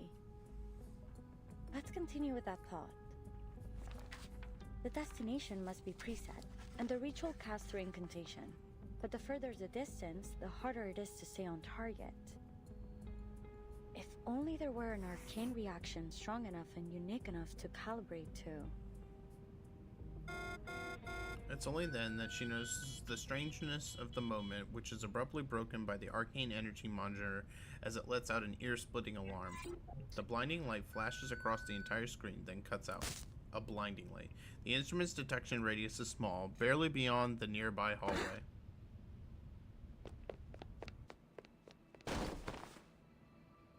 She narrowly avoids a full-on collision in the doorway. Luckily, she catches herself using the girl's shoulder. What happened? Are you alright, Miss Isabeth? Was that you? Did you cast that arcane spell just now? No, those energy levels were too high for you, beyond most arcanists. Who was with you just now? Voyager. He was just trying to make me feel better. Did it interfere with your experiments? I apologize, Miss Isabeth. I promise it won't happen again. She just left. If you want to find her, I'll go with you. Are you saying she was the one that cast that arcane spell? Yes. It was so pretty. It was like a neutron star. It's obvious that the concept is beyond Calpurnia. She tilts her head expectantly. It's a type of highly magnetized star that emits powerful beams that can be traced to show us its precise location. We call them the beacons of space. Such a strong arcane reaction would be so bright that it'd be trivial to locate even from an extreme distance. I don't know much about space, but it sounds like the difference between finding a star in the sky and looking for the sun. But then the universe is also very big. I imagine if you were looking from far enough away, even the sun would seem small.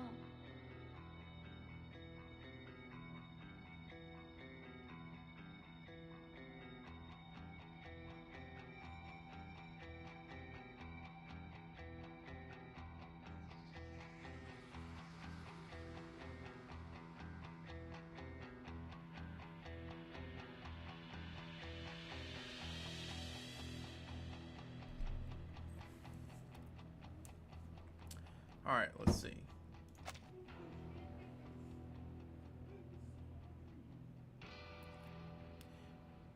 Such a strong arcane reaction would be so bright that it'd be trivial to locate even from an extreme distance.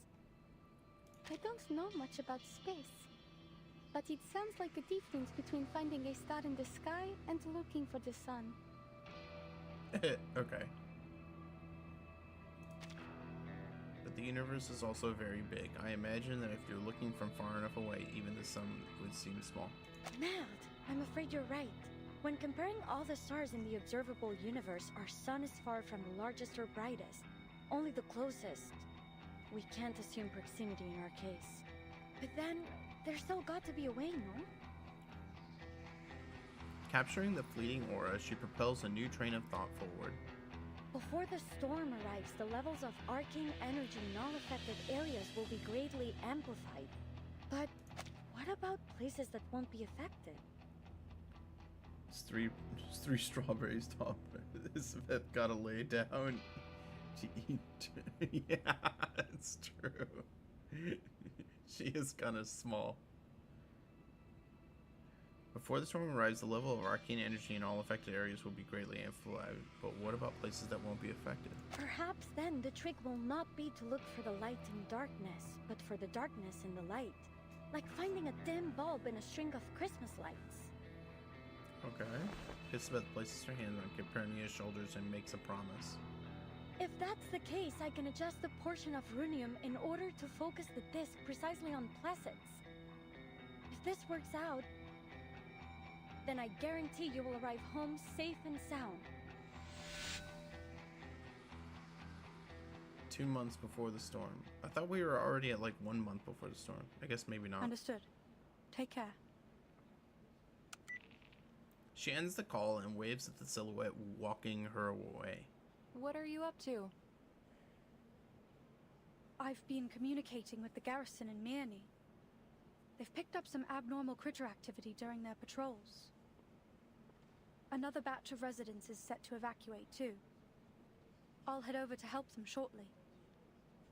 What about you? Your geological survey?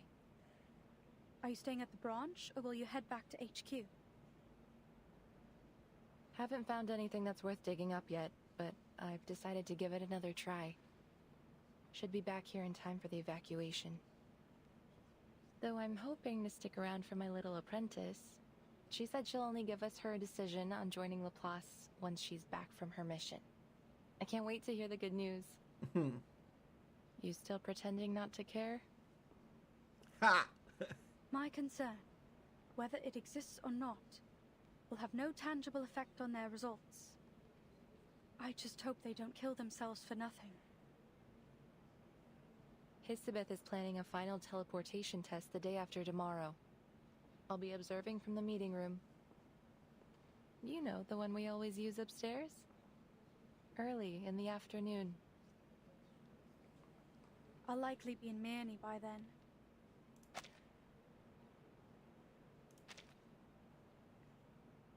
Quit acting like you don't care.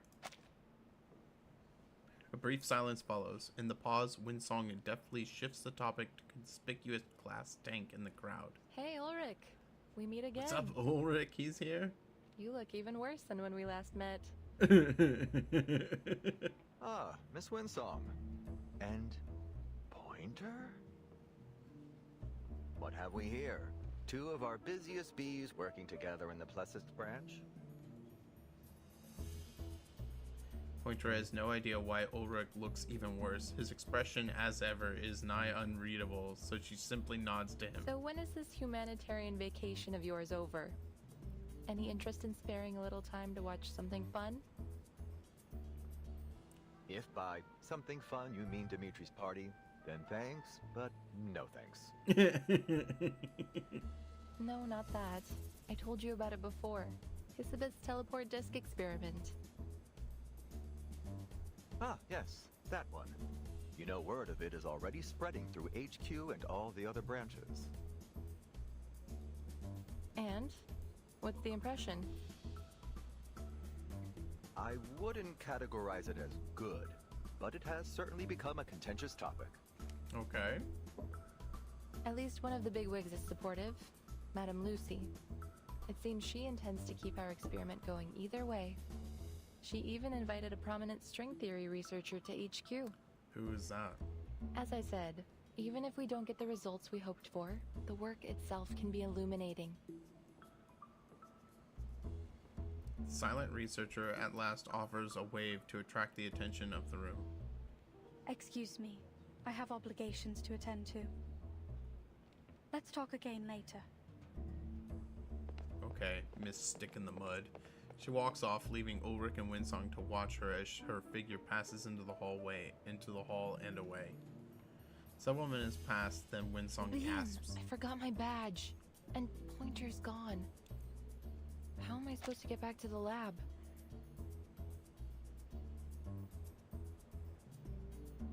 As her figure passes into the hall and away. Sorry, Ulrich. Do you mind walking me back?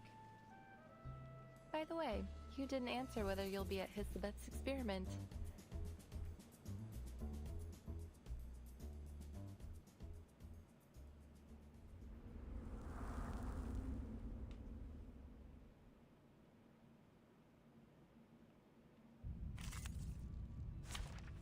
Okay.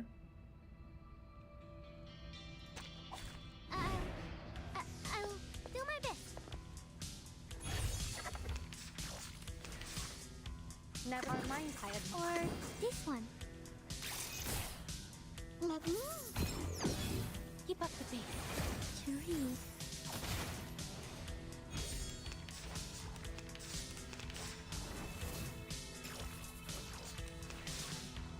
Neville or This book Neville or this one. Time to turn the page.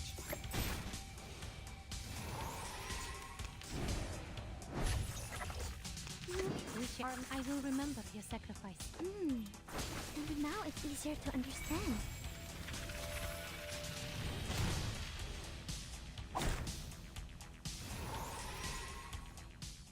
Perhaps even the stars in the cosmos have songs to sing too. Keep going. For our dream, comrade.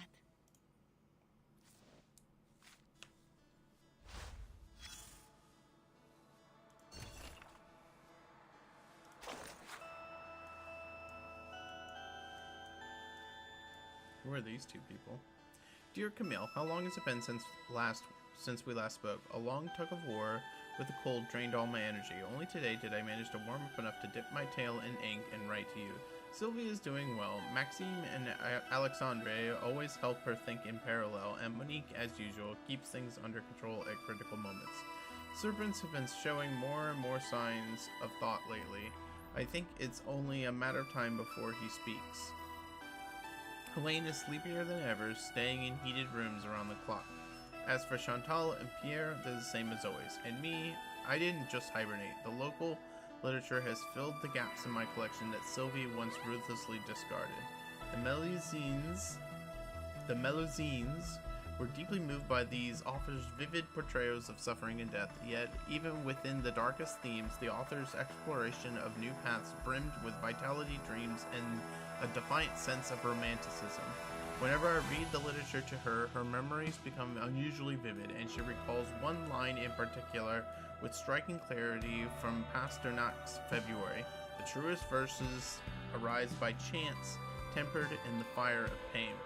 Of course, there's no way to verify this, and Sylvie would never admit it, but I believe she's the most romantic in our family, or maybe the second most. After me, I wish you were part of the Dubois family too. That way you'll truly understand what Sylvie's memories feel like when she sees a shooting star.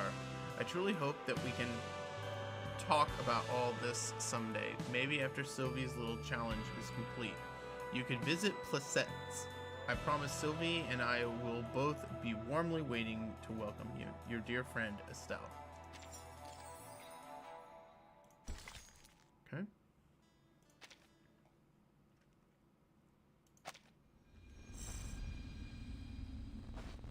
Concerto. Still 2 months before the storm. There's not much difference in the lab today. Even though the others had tried to tidy up the clutter, any attempts at organization are doomed to fail here.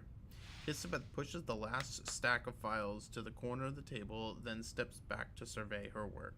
I'm ready. Remember to stay within the safe zone. The medical team is helping with the evacuation, so we need to be extra careful this time. Miss, are you sure I shouldn't be the one doing this? I've mastered my arcane skill. I'll be able to protect myself. No. Look at all the files here. They might give you a paper cut. It's an unacceptable risk for our astronaut. Even the slightest abrasion could explode under the pressure of liftoff.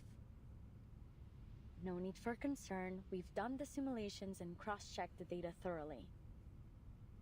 To aid in the disk's mental preparation, I even read Madame Lucy's speech and some Laplace essays on the scientification of arcane skills.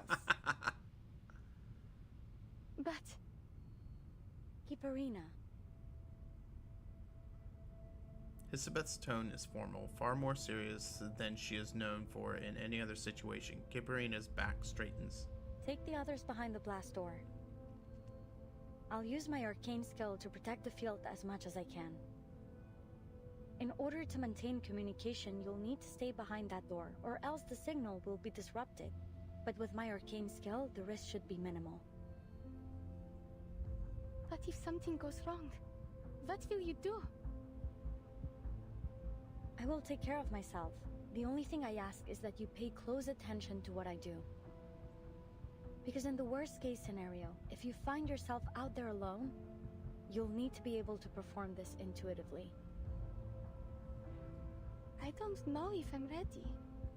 Maybe, but it's still too early to give up, little astronaut. She gives her a gentle push on the shoulder, nudging her back. The automatic door begins to close.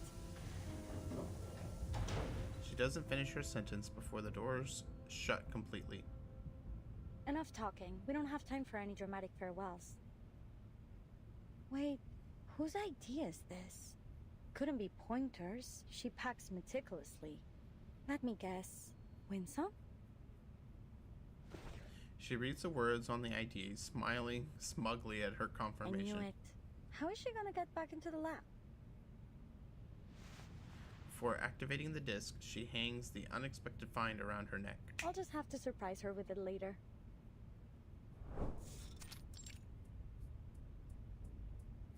In the empty meeting room, Ulrich and Winsong take up space on opposite sides of the door. No one feels like sitting at the uncomfortable conference table without a good reason. Where would you place their odds? Perhaps more importantly, is there any guarantee the data they collect will elucidate meaningful truths behind the storm? You know as well as I do, Laplace hasn't mastered the art of prediction. We don't offer guarantees. Besides, maybe our demon already knows how this all ends, but I'd rather not.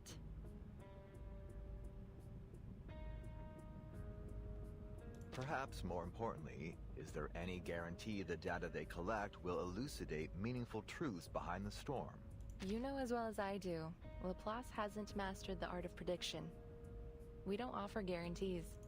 Besides, maybe our demon already knows how this all ends, but I'd rather not. Personally, I hate spoilers. As do I. Ulrich shrugs, about to continue the conversation by mentioning a neat bit of tech he's recently looked into when a strange but familiar voice cuts in. Slackers! Slackers! Yes, I've found the room. Thank you. Ulrich's voice modulator stutters for a moment before finally spitting out the name.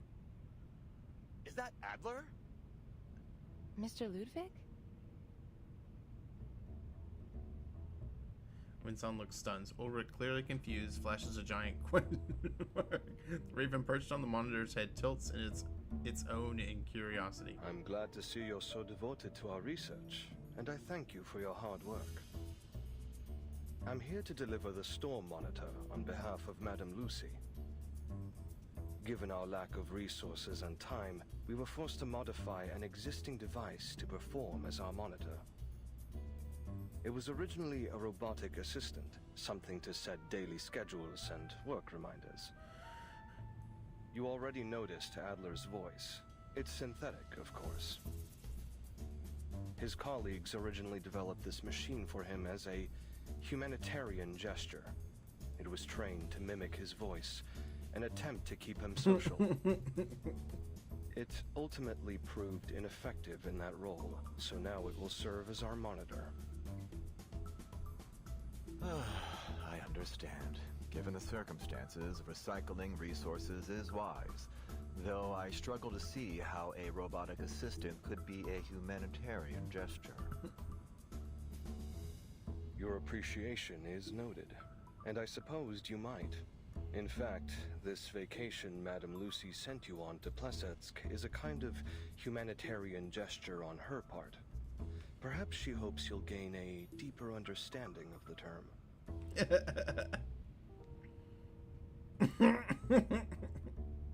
The raven, pleased with the silence, offers no further input. Winsong taps a few times on the monitor and smiles at her new discovery. Mind if I take a closer look? Wow, there are a lot of voice packs programmed into this thing. How to temper steel. Madame Lucy's voice, I'd bet. And then what else is here? Sweetheart? The superstar? Oh, and Sputnik 1 too. Warm and fluffy company? Who could that be?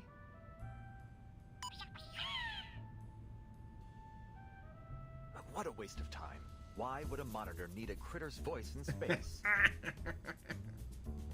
Maybe they just put it in for fun. It could be useful to relieve a little stress. Yeah. Oh, perfect timing. Hisabeth has entered the testing grounds. Field report. I activated the disc, but it's not working. There must be an error in its incantation. Oh, the indicator is red.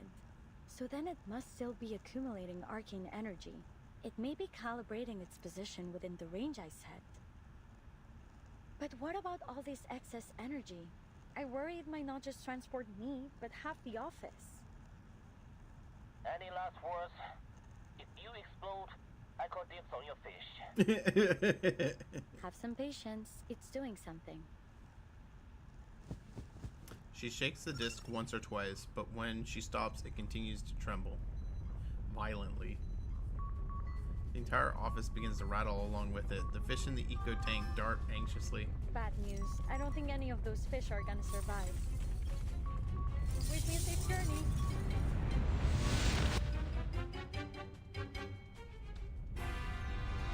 Before the floor starts to ripple, the monitor scoots itself out into the hallway for safety. Windsong slams her back against the wall to steady herself. Looking up, she sees Ulrich's glass tank vibrating, its contents scattering into tiny particles. I can hear you brainstorming, Ulrich. Oddly literal. The sound of the shattering glass immediately has Windsong turn to her colleague, confirming that Ulrich is still secure inside his case. The noise appears to have come instead from a fish tank falling and... You know, Hisabeth, there's gentler ways to make an entrance.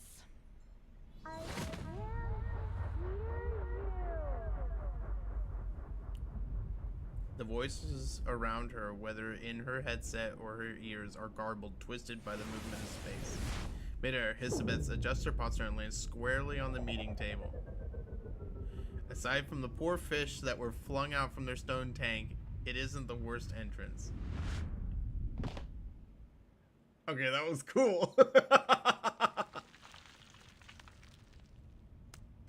The fish flopping on the floor began to slow, except the one that has landed fortuitously in Ulrich's tank. Poor fish. I attempted to turn my aquarium into fireproof ceramic to keep it safe, but it looks like it just made it easier to shatter. Wait. Mention of her arcane skill triggers a panic. She glances down at the object she'd been handing to Windsong. It's heavier than it should be. This must be Laplace's first ID badge with a ceramic strap. I forgot about this. Luckily, it didn't affect the card itself. She blinks, letting the shimmer of her arcane skill fade. That's a unique design. Thanks. It might make for a nice conversation piece.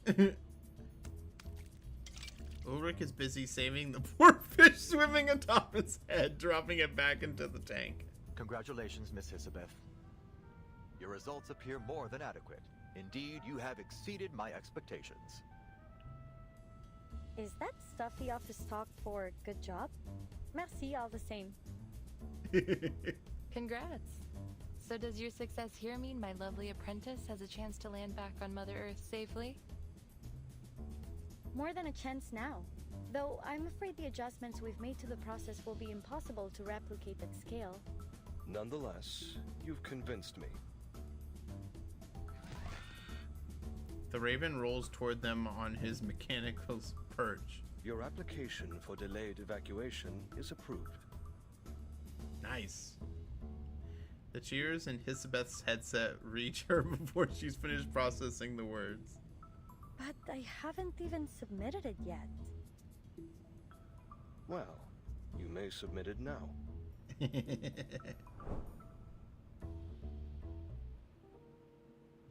So, that's why you're back here with that torn-up application form? I gotta tell you, it's impressive you managed to piece it back together. Yeah. All eyes follow on the thin sheet of paper held together with tape and barely legible. At least I learned something from it. Don't teleport paper products without a protective sheet. They seem so close to success. I will keep training. I need to stay at my best for our lunch day. Voyager taps Capernia on the shoulder, doing her best to express her opinion. I know. I won't push myself too hard. Thanks, Voyager. We don't have much time left. Remember to rest too while you still can. You should take a day off. Consider it a celebration of our successful experiment. Actually, I believe Miss Isabeth already has plans for me. We still have a lot of work to do. Calpurnia holds her stare on the pondering researcher, expectantly seeking her input. Plans? Yes, that we do. I need to train you to use the monitor. You will have to confirm the final coordinates on the disk and be able to perform the final safety checks before launching. Oh, I think it may be necessary to implement a particular procedure that Ludwig mentioned. A humanitarian vacation.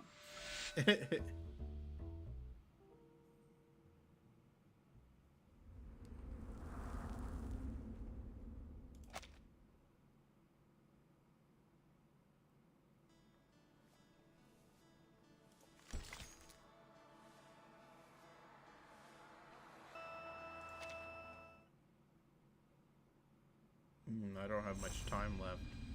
I don't think I'm going to be able to finish. 29 hours before the storm. Flitsk, Murney, whatever the name, the towns surrounding the Cosmodrome look more or less the same. They were built to support the nearby research facilities and fall silent along with them. A single snowflake goes unnoticed in the vast white, melting into the hot breath. Allow me. These should be the lost boxes. Leave them, miss. Just tell us which ones should be moved and we'll take care of them.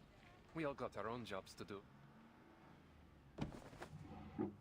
The young soldier bends down ahead of Pointer, loading the boxes into the truck one by one with practiced speed. Pointer checks the lists in her hands and gives a nod. Correct quantity. The second to last batch of supplies is now loaded. Will you leave with the others tomorrow? Or are you staying on until the final evacuation?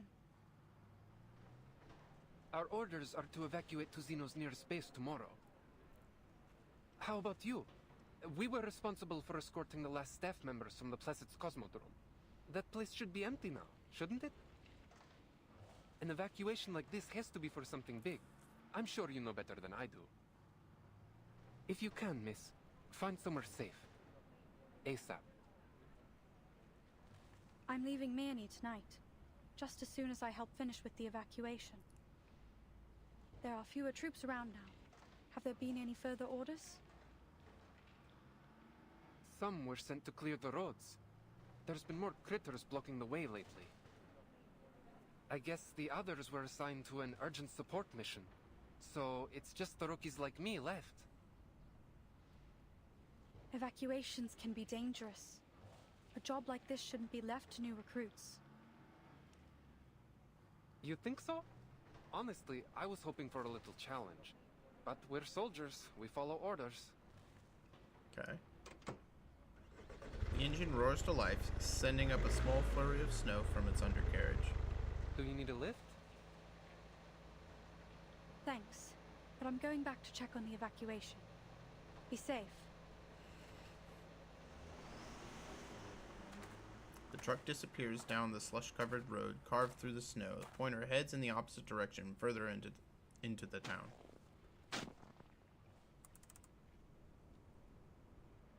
So, this is our humanitarian vacation here?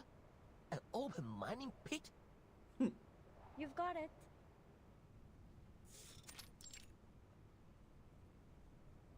It's nearby and easy to reach. I can't see a reason why we shouldn't come check it out.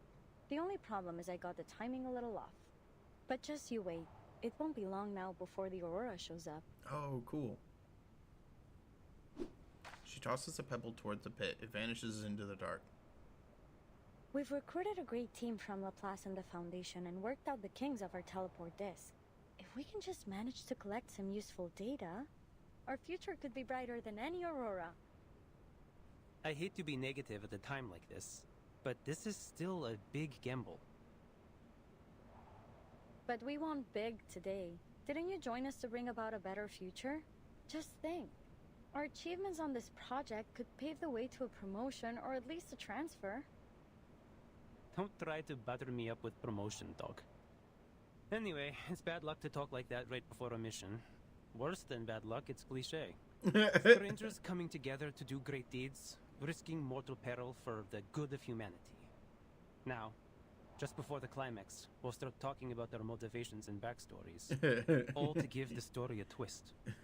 When someone bites it in the last act, and then the whole gang is haunted by their last moments of peace together.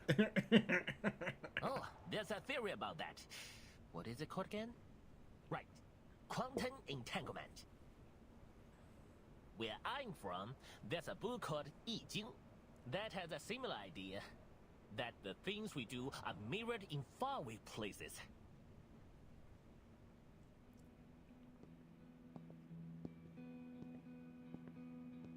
After turning several near identical corners, Pointer reaches her destination.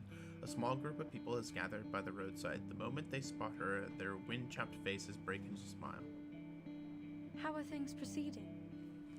I'm here to perform a final check on the evacuation. It's going well. We're all ready to leave.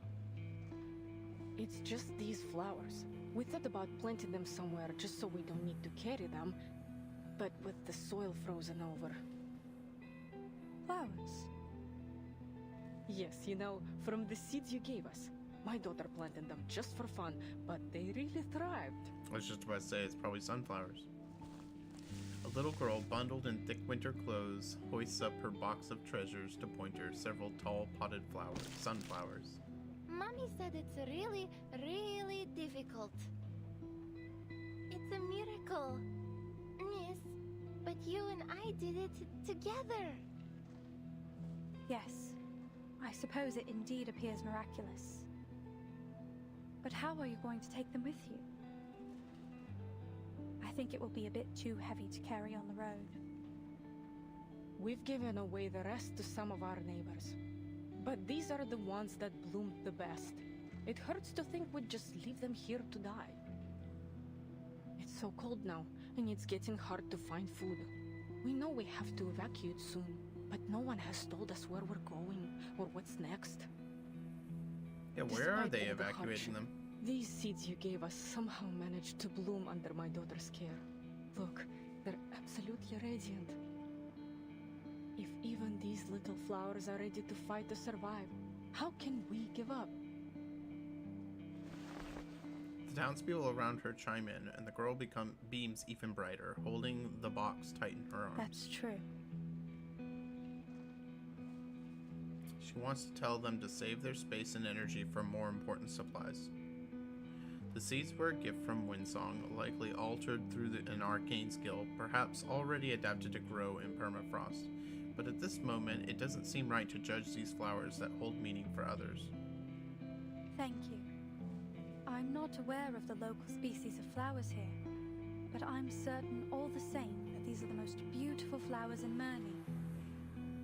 I hope you can find a way to take them with you. Watching the golden hue of the sunflowers fade into the distance, Pointer steps back onto the street. Watching the golden hue of sunflowers fade into the distance, Pointer steps back onto the street. She will check on the vehicle she parked earlier, take one final patrol, and then leave without looking back. Yet Murny is, in fact, just large enough for a chance encounters to still occur. Am I seeing things? Pointer? The glint of a Laplace uniform blends into the snow, and she squints until she recognizes the waving figure. Oh hey, weren't you on vacation? Why are you back here with the evacuation team? Well, I had nothing else to do anyway, and we need all the help we can get. Did you hear? There's still a team at Pleasance. Ludwig even approved a delayed evacuation for them. I guess they're planning to stay to the very last moment. Can you believe that? Ludwig actually approved it. They are going to stay in the Cosmodrome? The news is nothing like she expected. Her voice rises in shock. Unbelievable, right? That takes a lot of guts. Who would have guessed we had people like that here at Laplace? If you've got time, maybe you should go check on them. See if you can talk some sense into them. He aims to pat her shoulder, but considering her mechanical components, he lowers his hand halfway. Anyway, I have a street of houses to check one by one for stragglers, so I've got to get back to them. Oh, it's freezing cold out there. Don't forget to check the components. I'll catch up with you when we get back to the branch.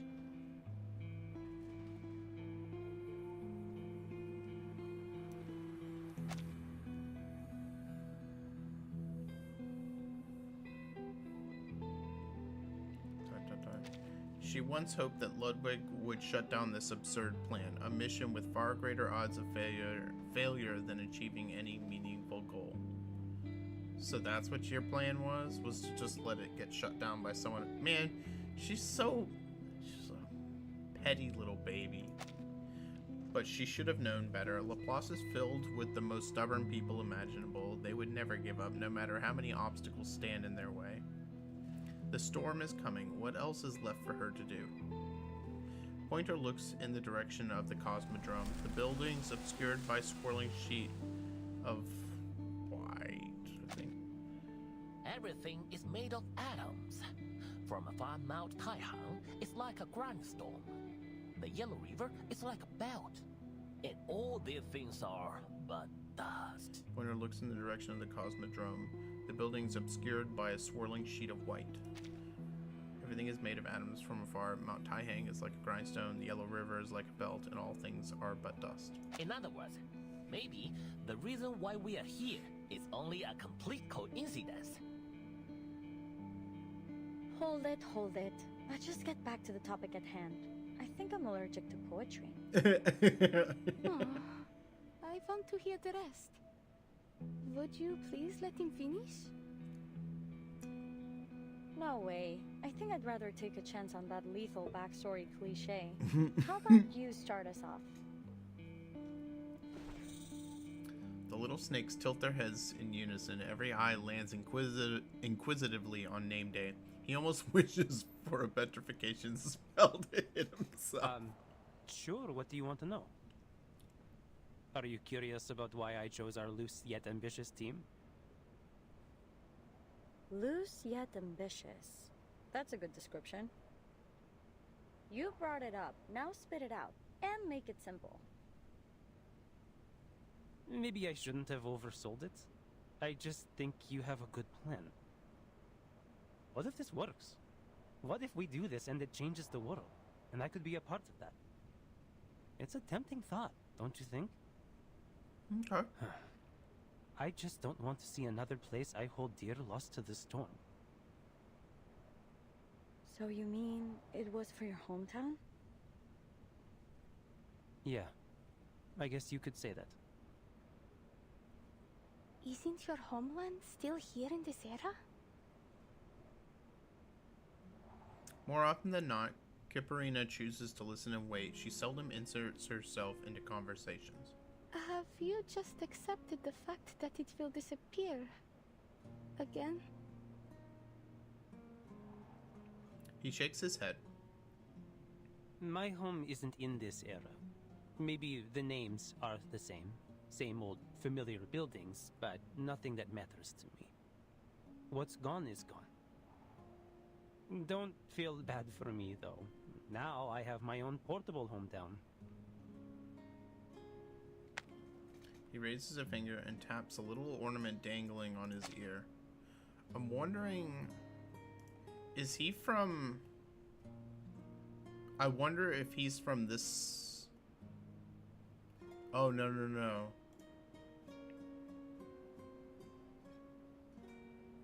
Wait, 1996.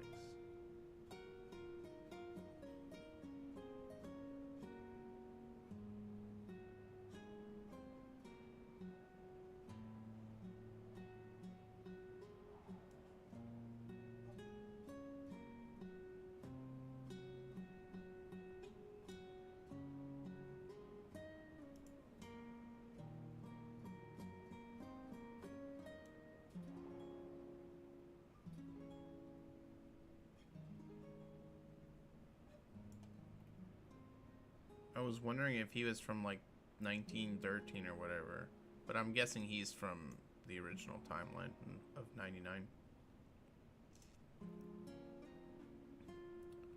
He raises a finger and taps the little ornament dangling on his ear. Hey, I always figured you kept that around in case you needed some quick cash. You know, like those pirates that had coin earrings. Oh, no. My brother said he would kill me if I gave this away. It's meant to be for the last living child, a family heirloom of sorts. If I lost it, I think my family would crawl out of their graves and haunt me. If they had graves. Still, if I was in dire need. Family. The word stirs emotion in all those listening. Kipperina lowers her head, trying to hide her expression. Alia family? Aww. She points to the ground, doing her best to respond with the words she's learned, even if the meaning is slightly off. No, Voyager. This is not my family. They're in Utuniaya. Oh, I thought Voyager was saying These are that. my friends. I thought Voyager was saying that Kipperina is her family. She knows this word, but until now she only used it to describe Kipperina. For Kipperina, it's a word that breaks down barriers and opens doors. You told me that as long as there are living people to remember what has been, that what we're doing will be worthwhile. I've tried to accept that, but I still can't. What has been? It's not just an old building or some candy in a store. It's the place I grew up and the people I love that will be taken away. It's everything in my life. It is my life. I know I must accept it, that I can do nothing but accept it. But how can I ever accept it? Another long silence. Everyone standing here has a reason to keep going, reasons strong enough to chase the absurd. In other words, no one here knows the real answer.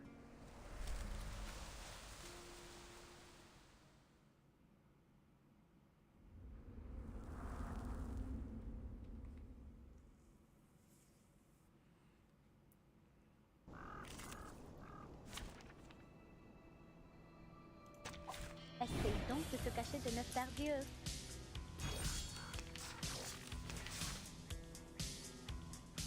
Everyone, listen up. It's time to pull out. Never mind, I will. Or this one. Let me. Keep up the pace. To transcribe.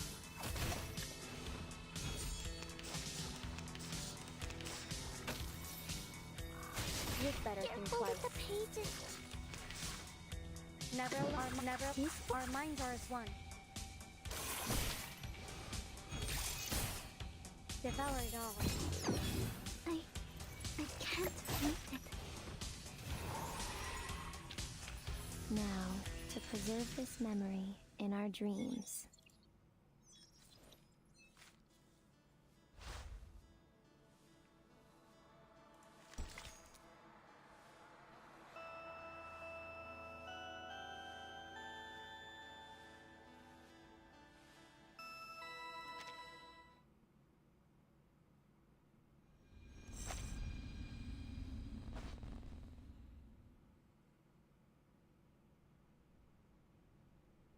The hardest person to convince is often yourself. Sensing Kipperina's disappointment, Name Day finally speaks up. About that. I don't know.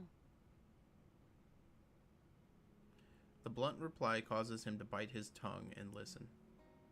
When I heard about my parents' death, I was just stepping onto the bus to Laplace. I felt like I had no time to even think about it. I guess I mistook that for acceptance. After all, there's nothing I could do to change it. Then about 3 months later, I broke my pen while writing a research log. I cried for 40 hours. 40 hours. And I'm not exaggerating. I'm grateful my roommate didn't have me committed. Was it your parents' pen? The very idea of Hisabeth crying seems almost impossible to imagine. She cuts off the thought before it turns impolite. Nah, just an ordinary Laplace office pen. They give them out by the boxload. But back home when I broke something, my parents would tease me for being careless. and then we would find a new one together. You can't really accept a thing like this. The only thing you can do is put your pain aside and find something to do with yourself. Even if it's just making a ball of tape. Just wrap a ball round and round over and over until you've forgotten what it even looked like inside. Maybe that is something I can try. The little astronaut nods solemnly. Cool, you should. I'm speaking from experience. You know, when you're young, everything bad seems like the end of the world. Forgetting your homework might as well be the apocalypse. She's right. Name Day swallows the words he had meant to use to lighten the mood. He's heard enough of them before. He's even asked himself the same. Are you going home, Mr. Raccoon? No. I'm heading out for a mission.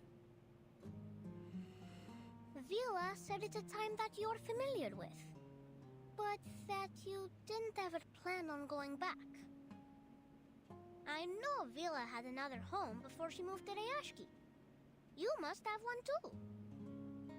What was it like? Does it snow there? Yes, it snowed there. So much that it made the trees sag and covered up your footprints as soon as you've walked past. When the Volkov froze over, my sister and I would go and fish from holes we cut in the ice.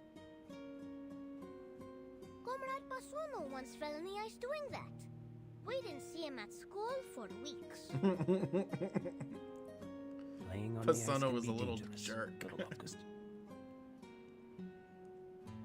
Legend has it that the girls who drown become Ruselki. He asked Vila once, and she confirmed it was only a myth.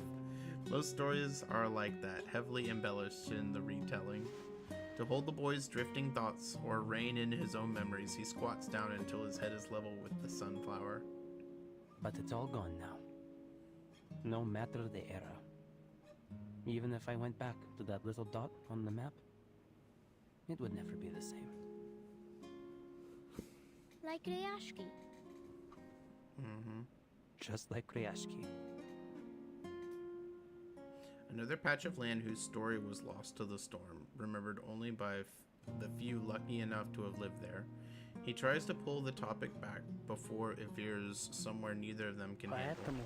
Мы должны выжить. That is why we must stay alive, всё then встанет на things will круги work свои. out someday. Леня, держись. Жизнь — это очень Leona, важная вещь. yeah, stay alive, that's the most important thing. Иди. Keep Следуй going, тому follow the маршруту, route I который я told you, тебе дал. never look back. Никогда не оглядывайся назад.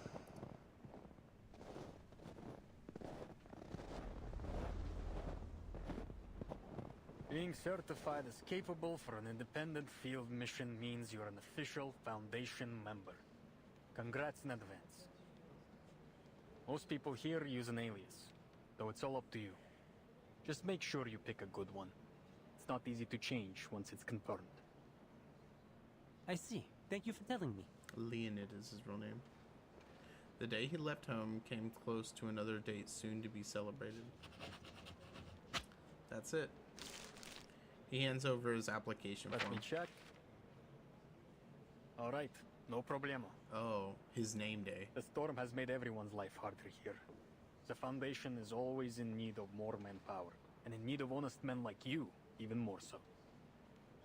Welcome to the St. Pablo Foundation Far East Branch, Mr. Name Day.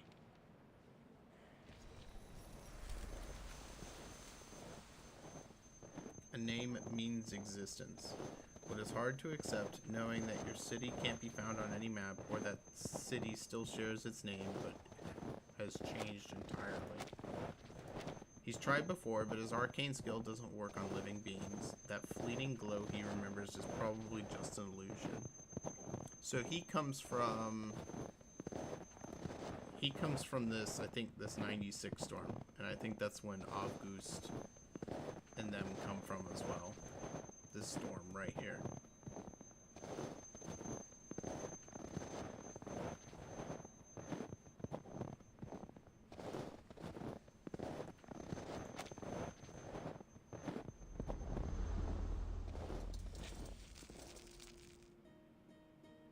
You're thinking about something.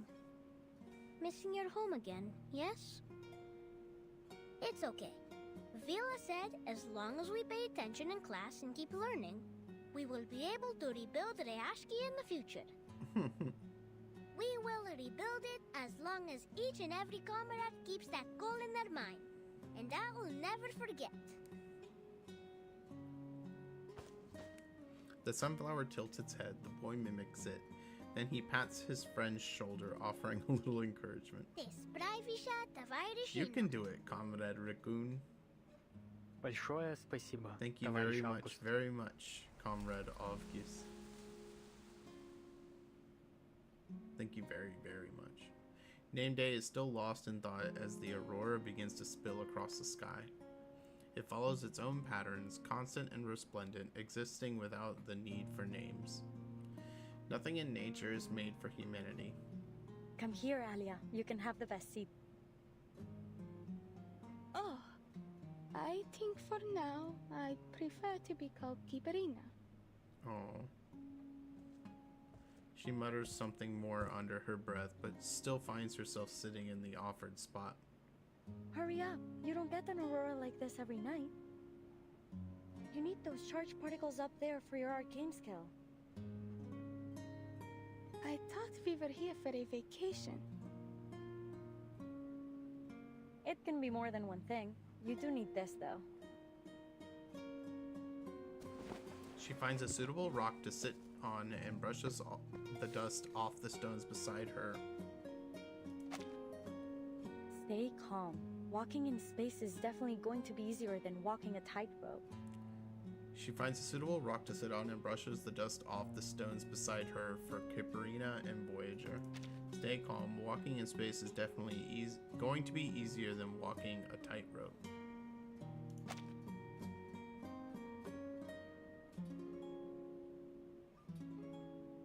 Cool. There's no absolute direction up there. Up or down depends on the reference you choose. In short, there's no falling down. Kiparina nods seriously. Tomorrow? No, the day after tomorrow. I'll be up there, drifting above the earth with the stars.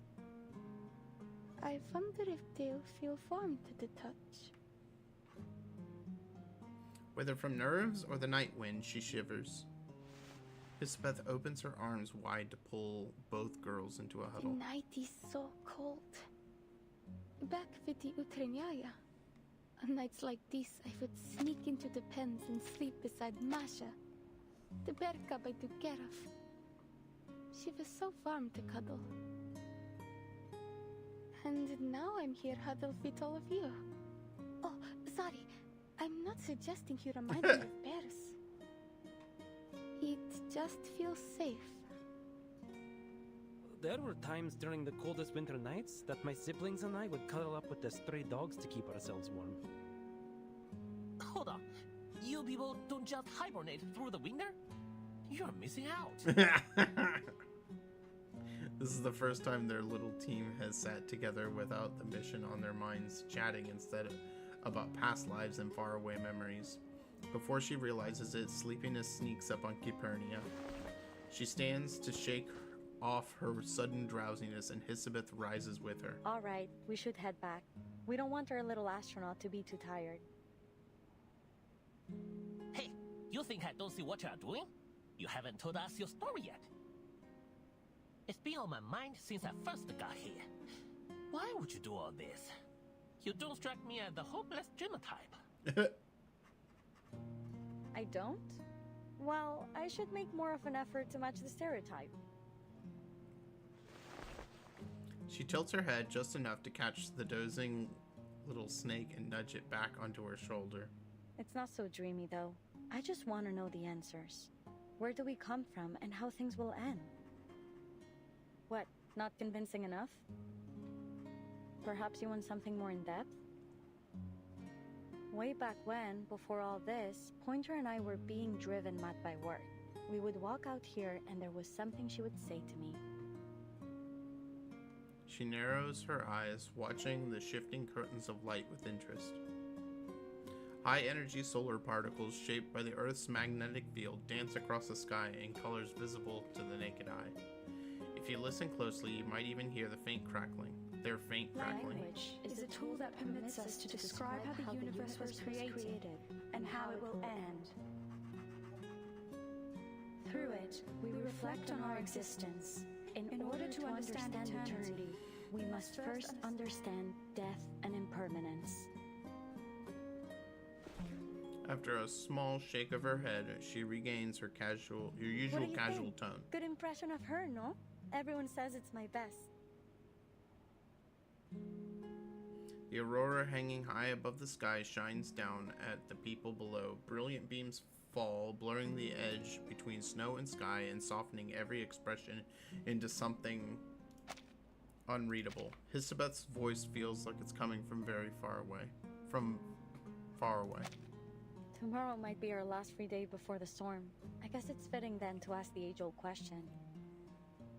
If tomorrow was the last day of your life, what would you do?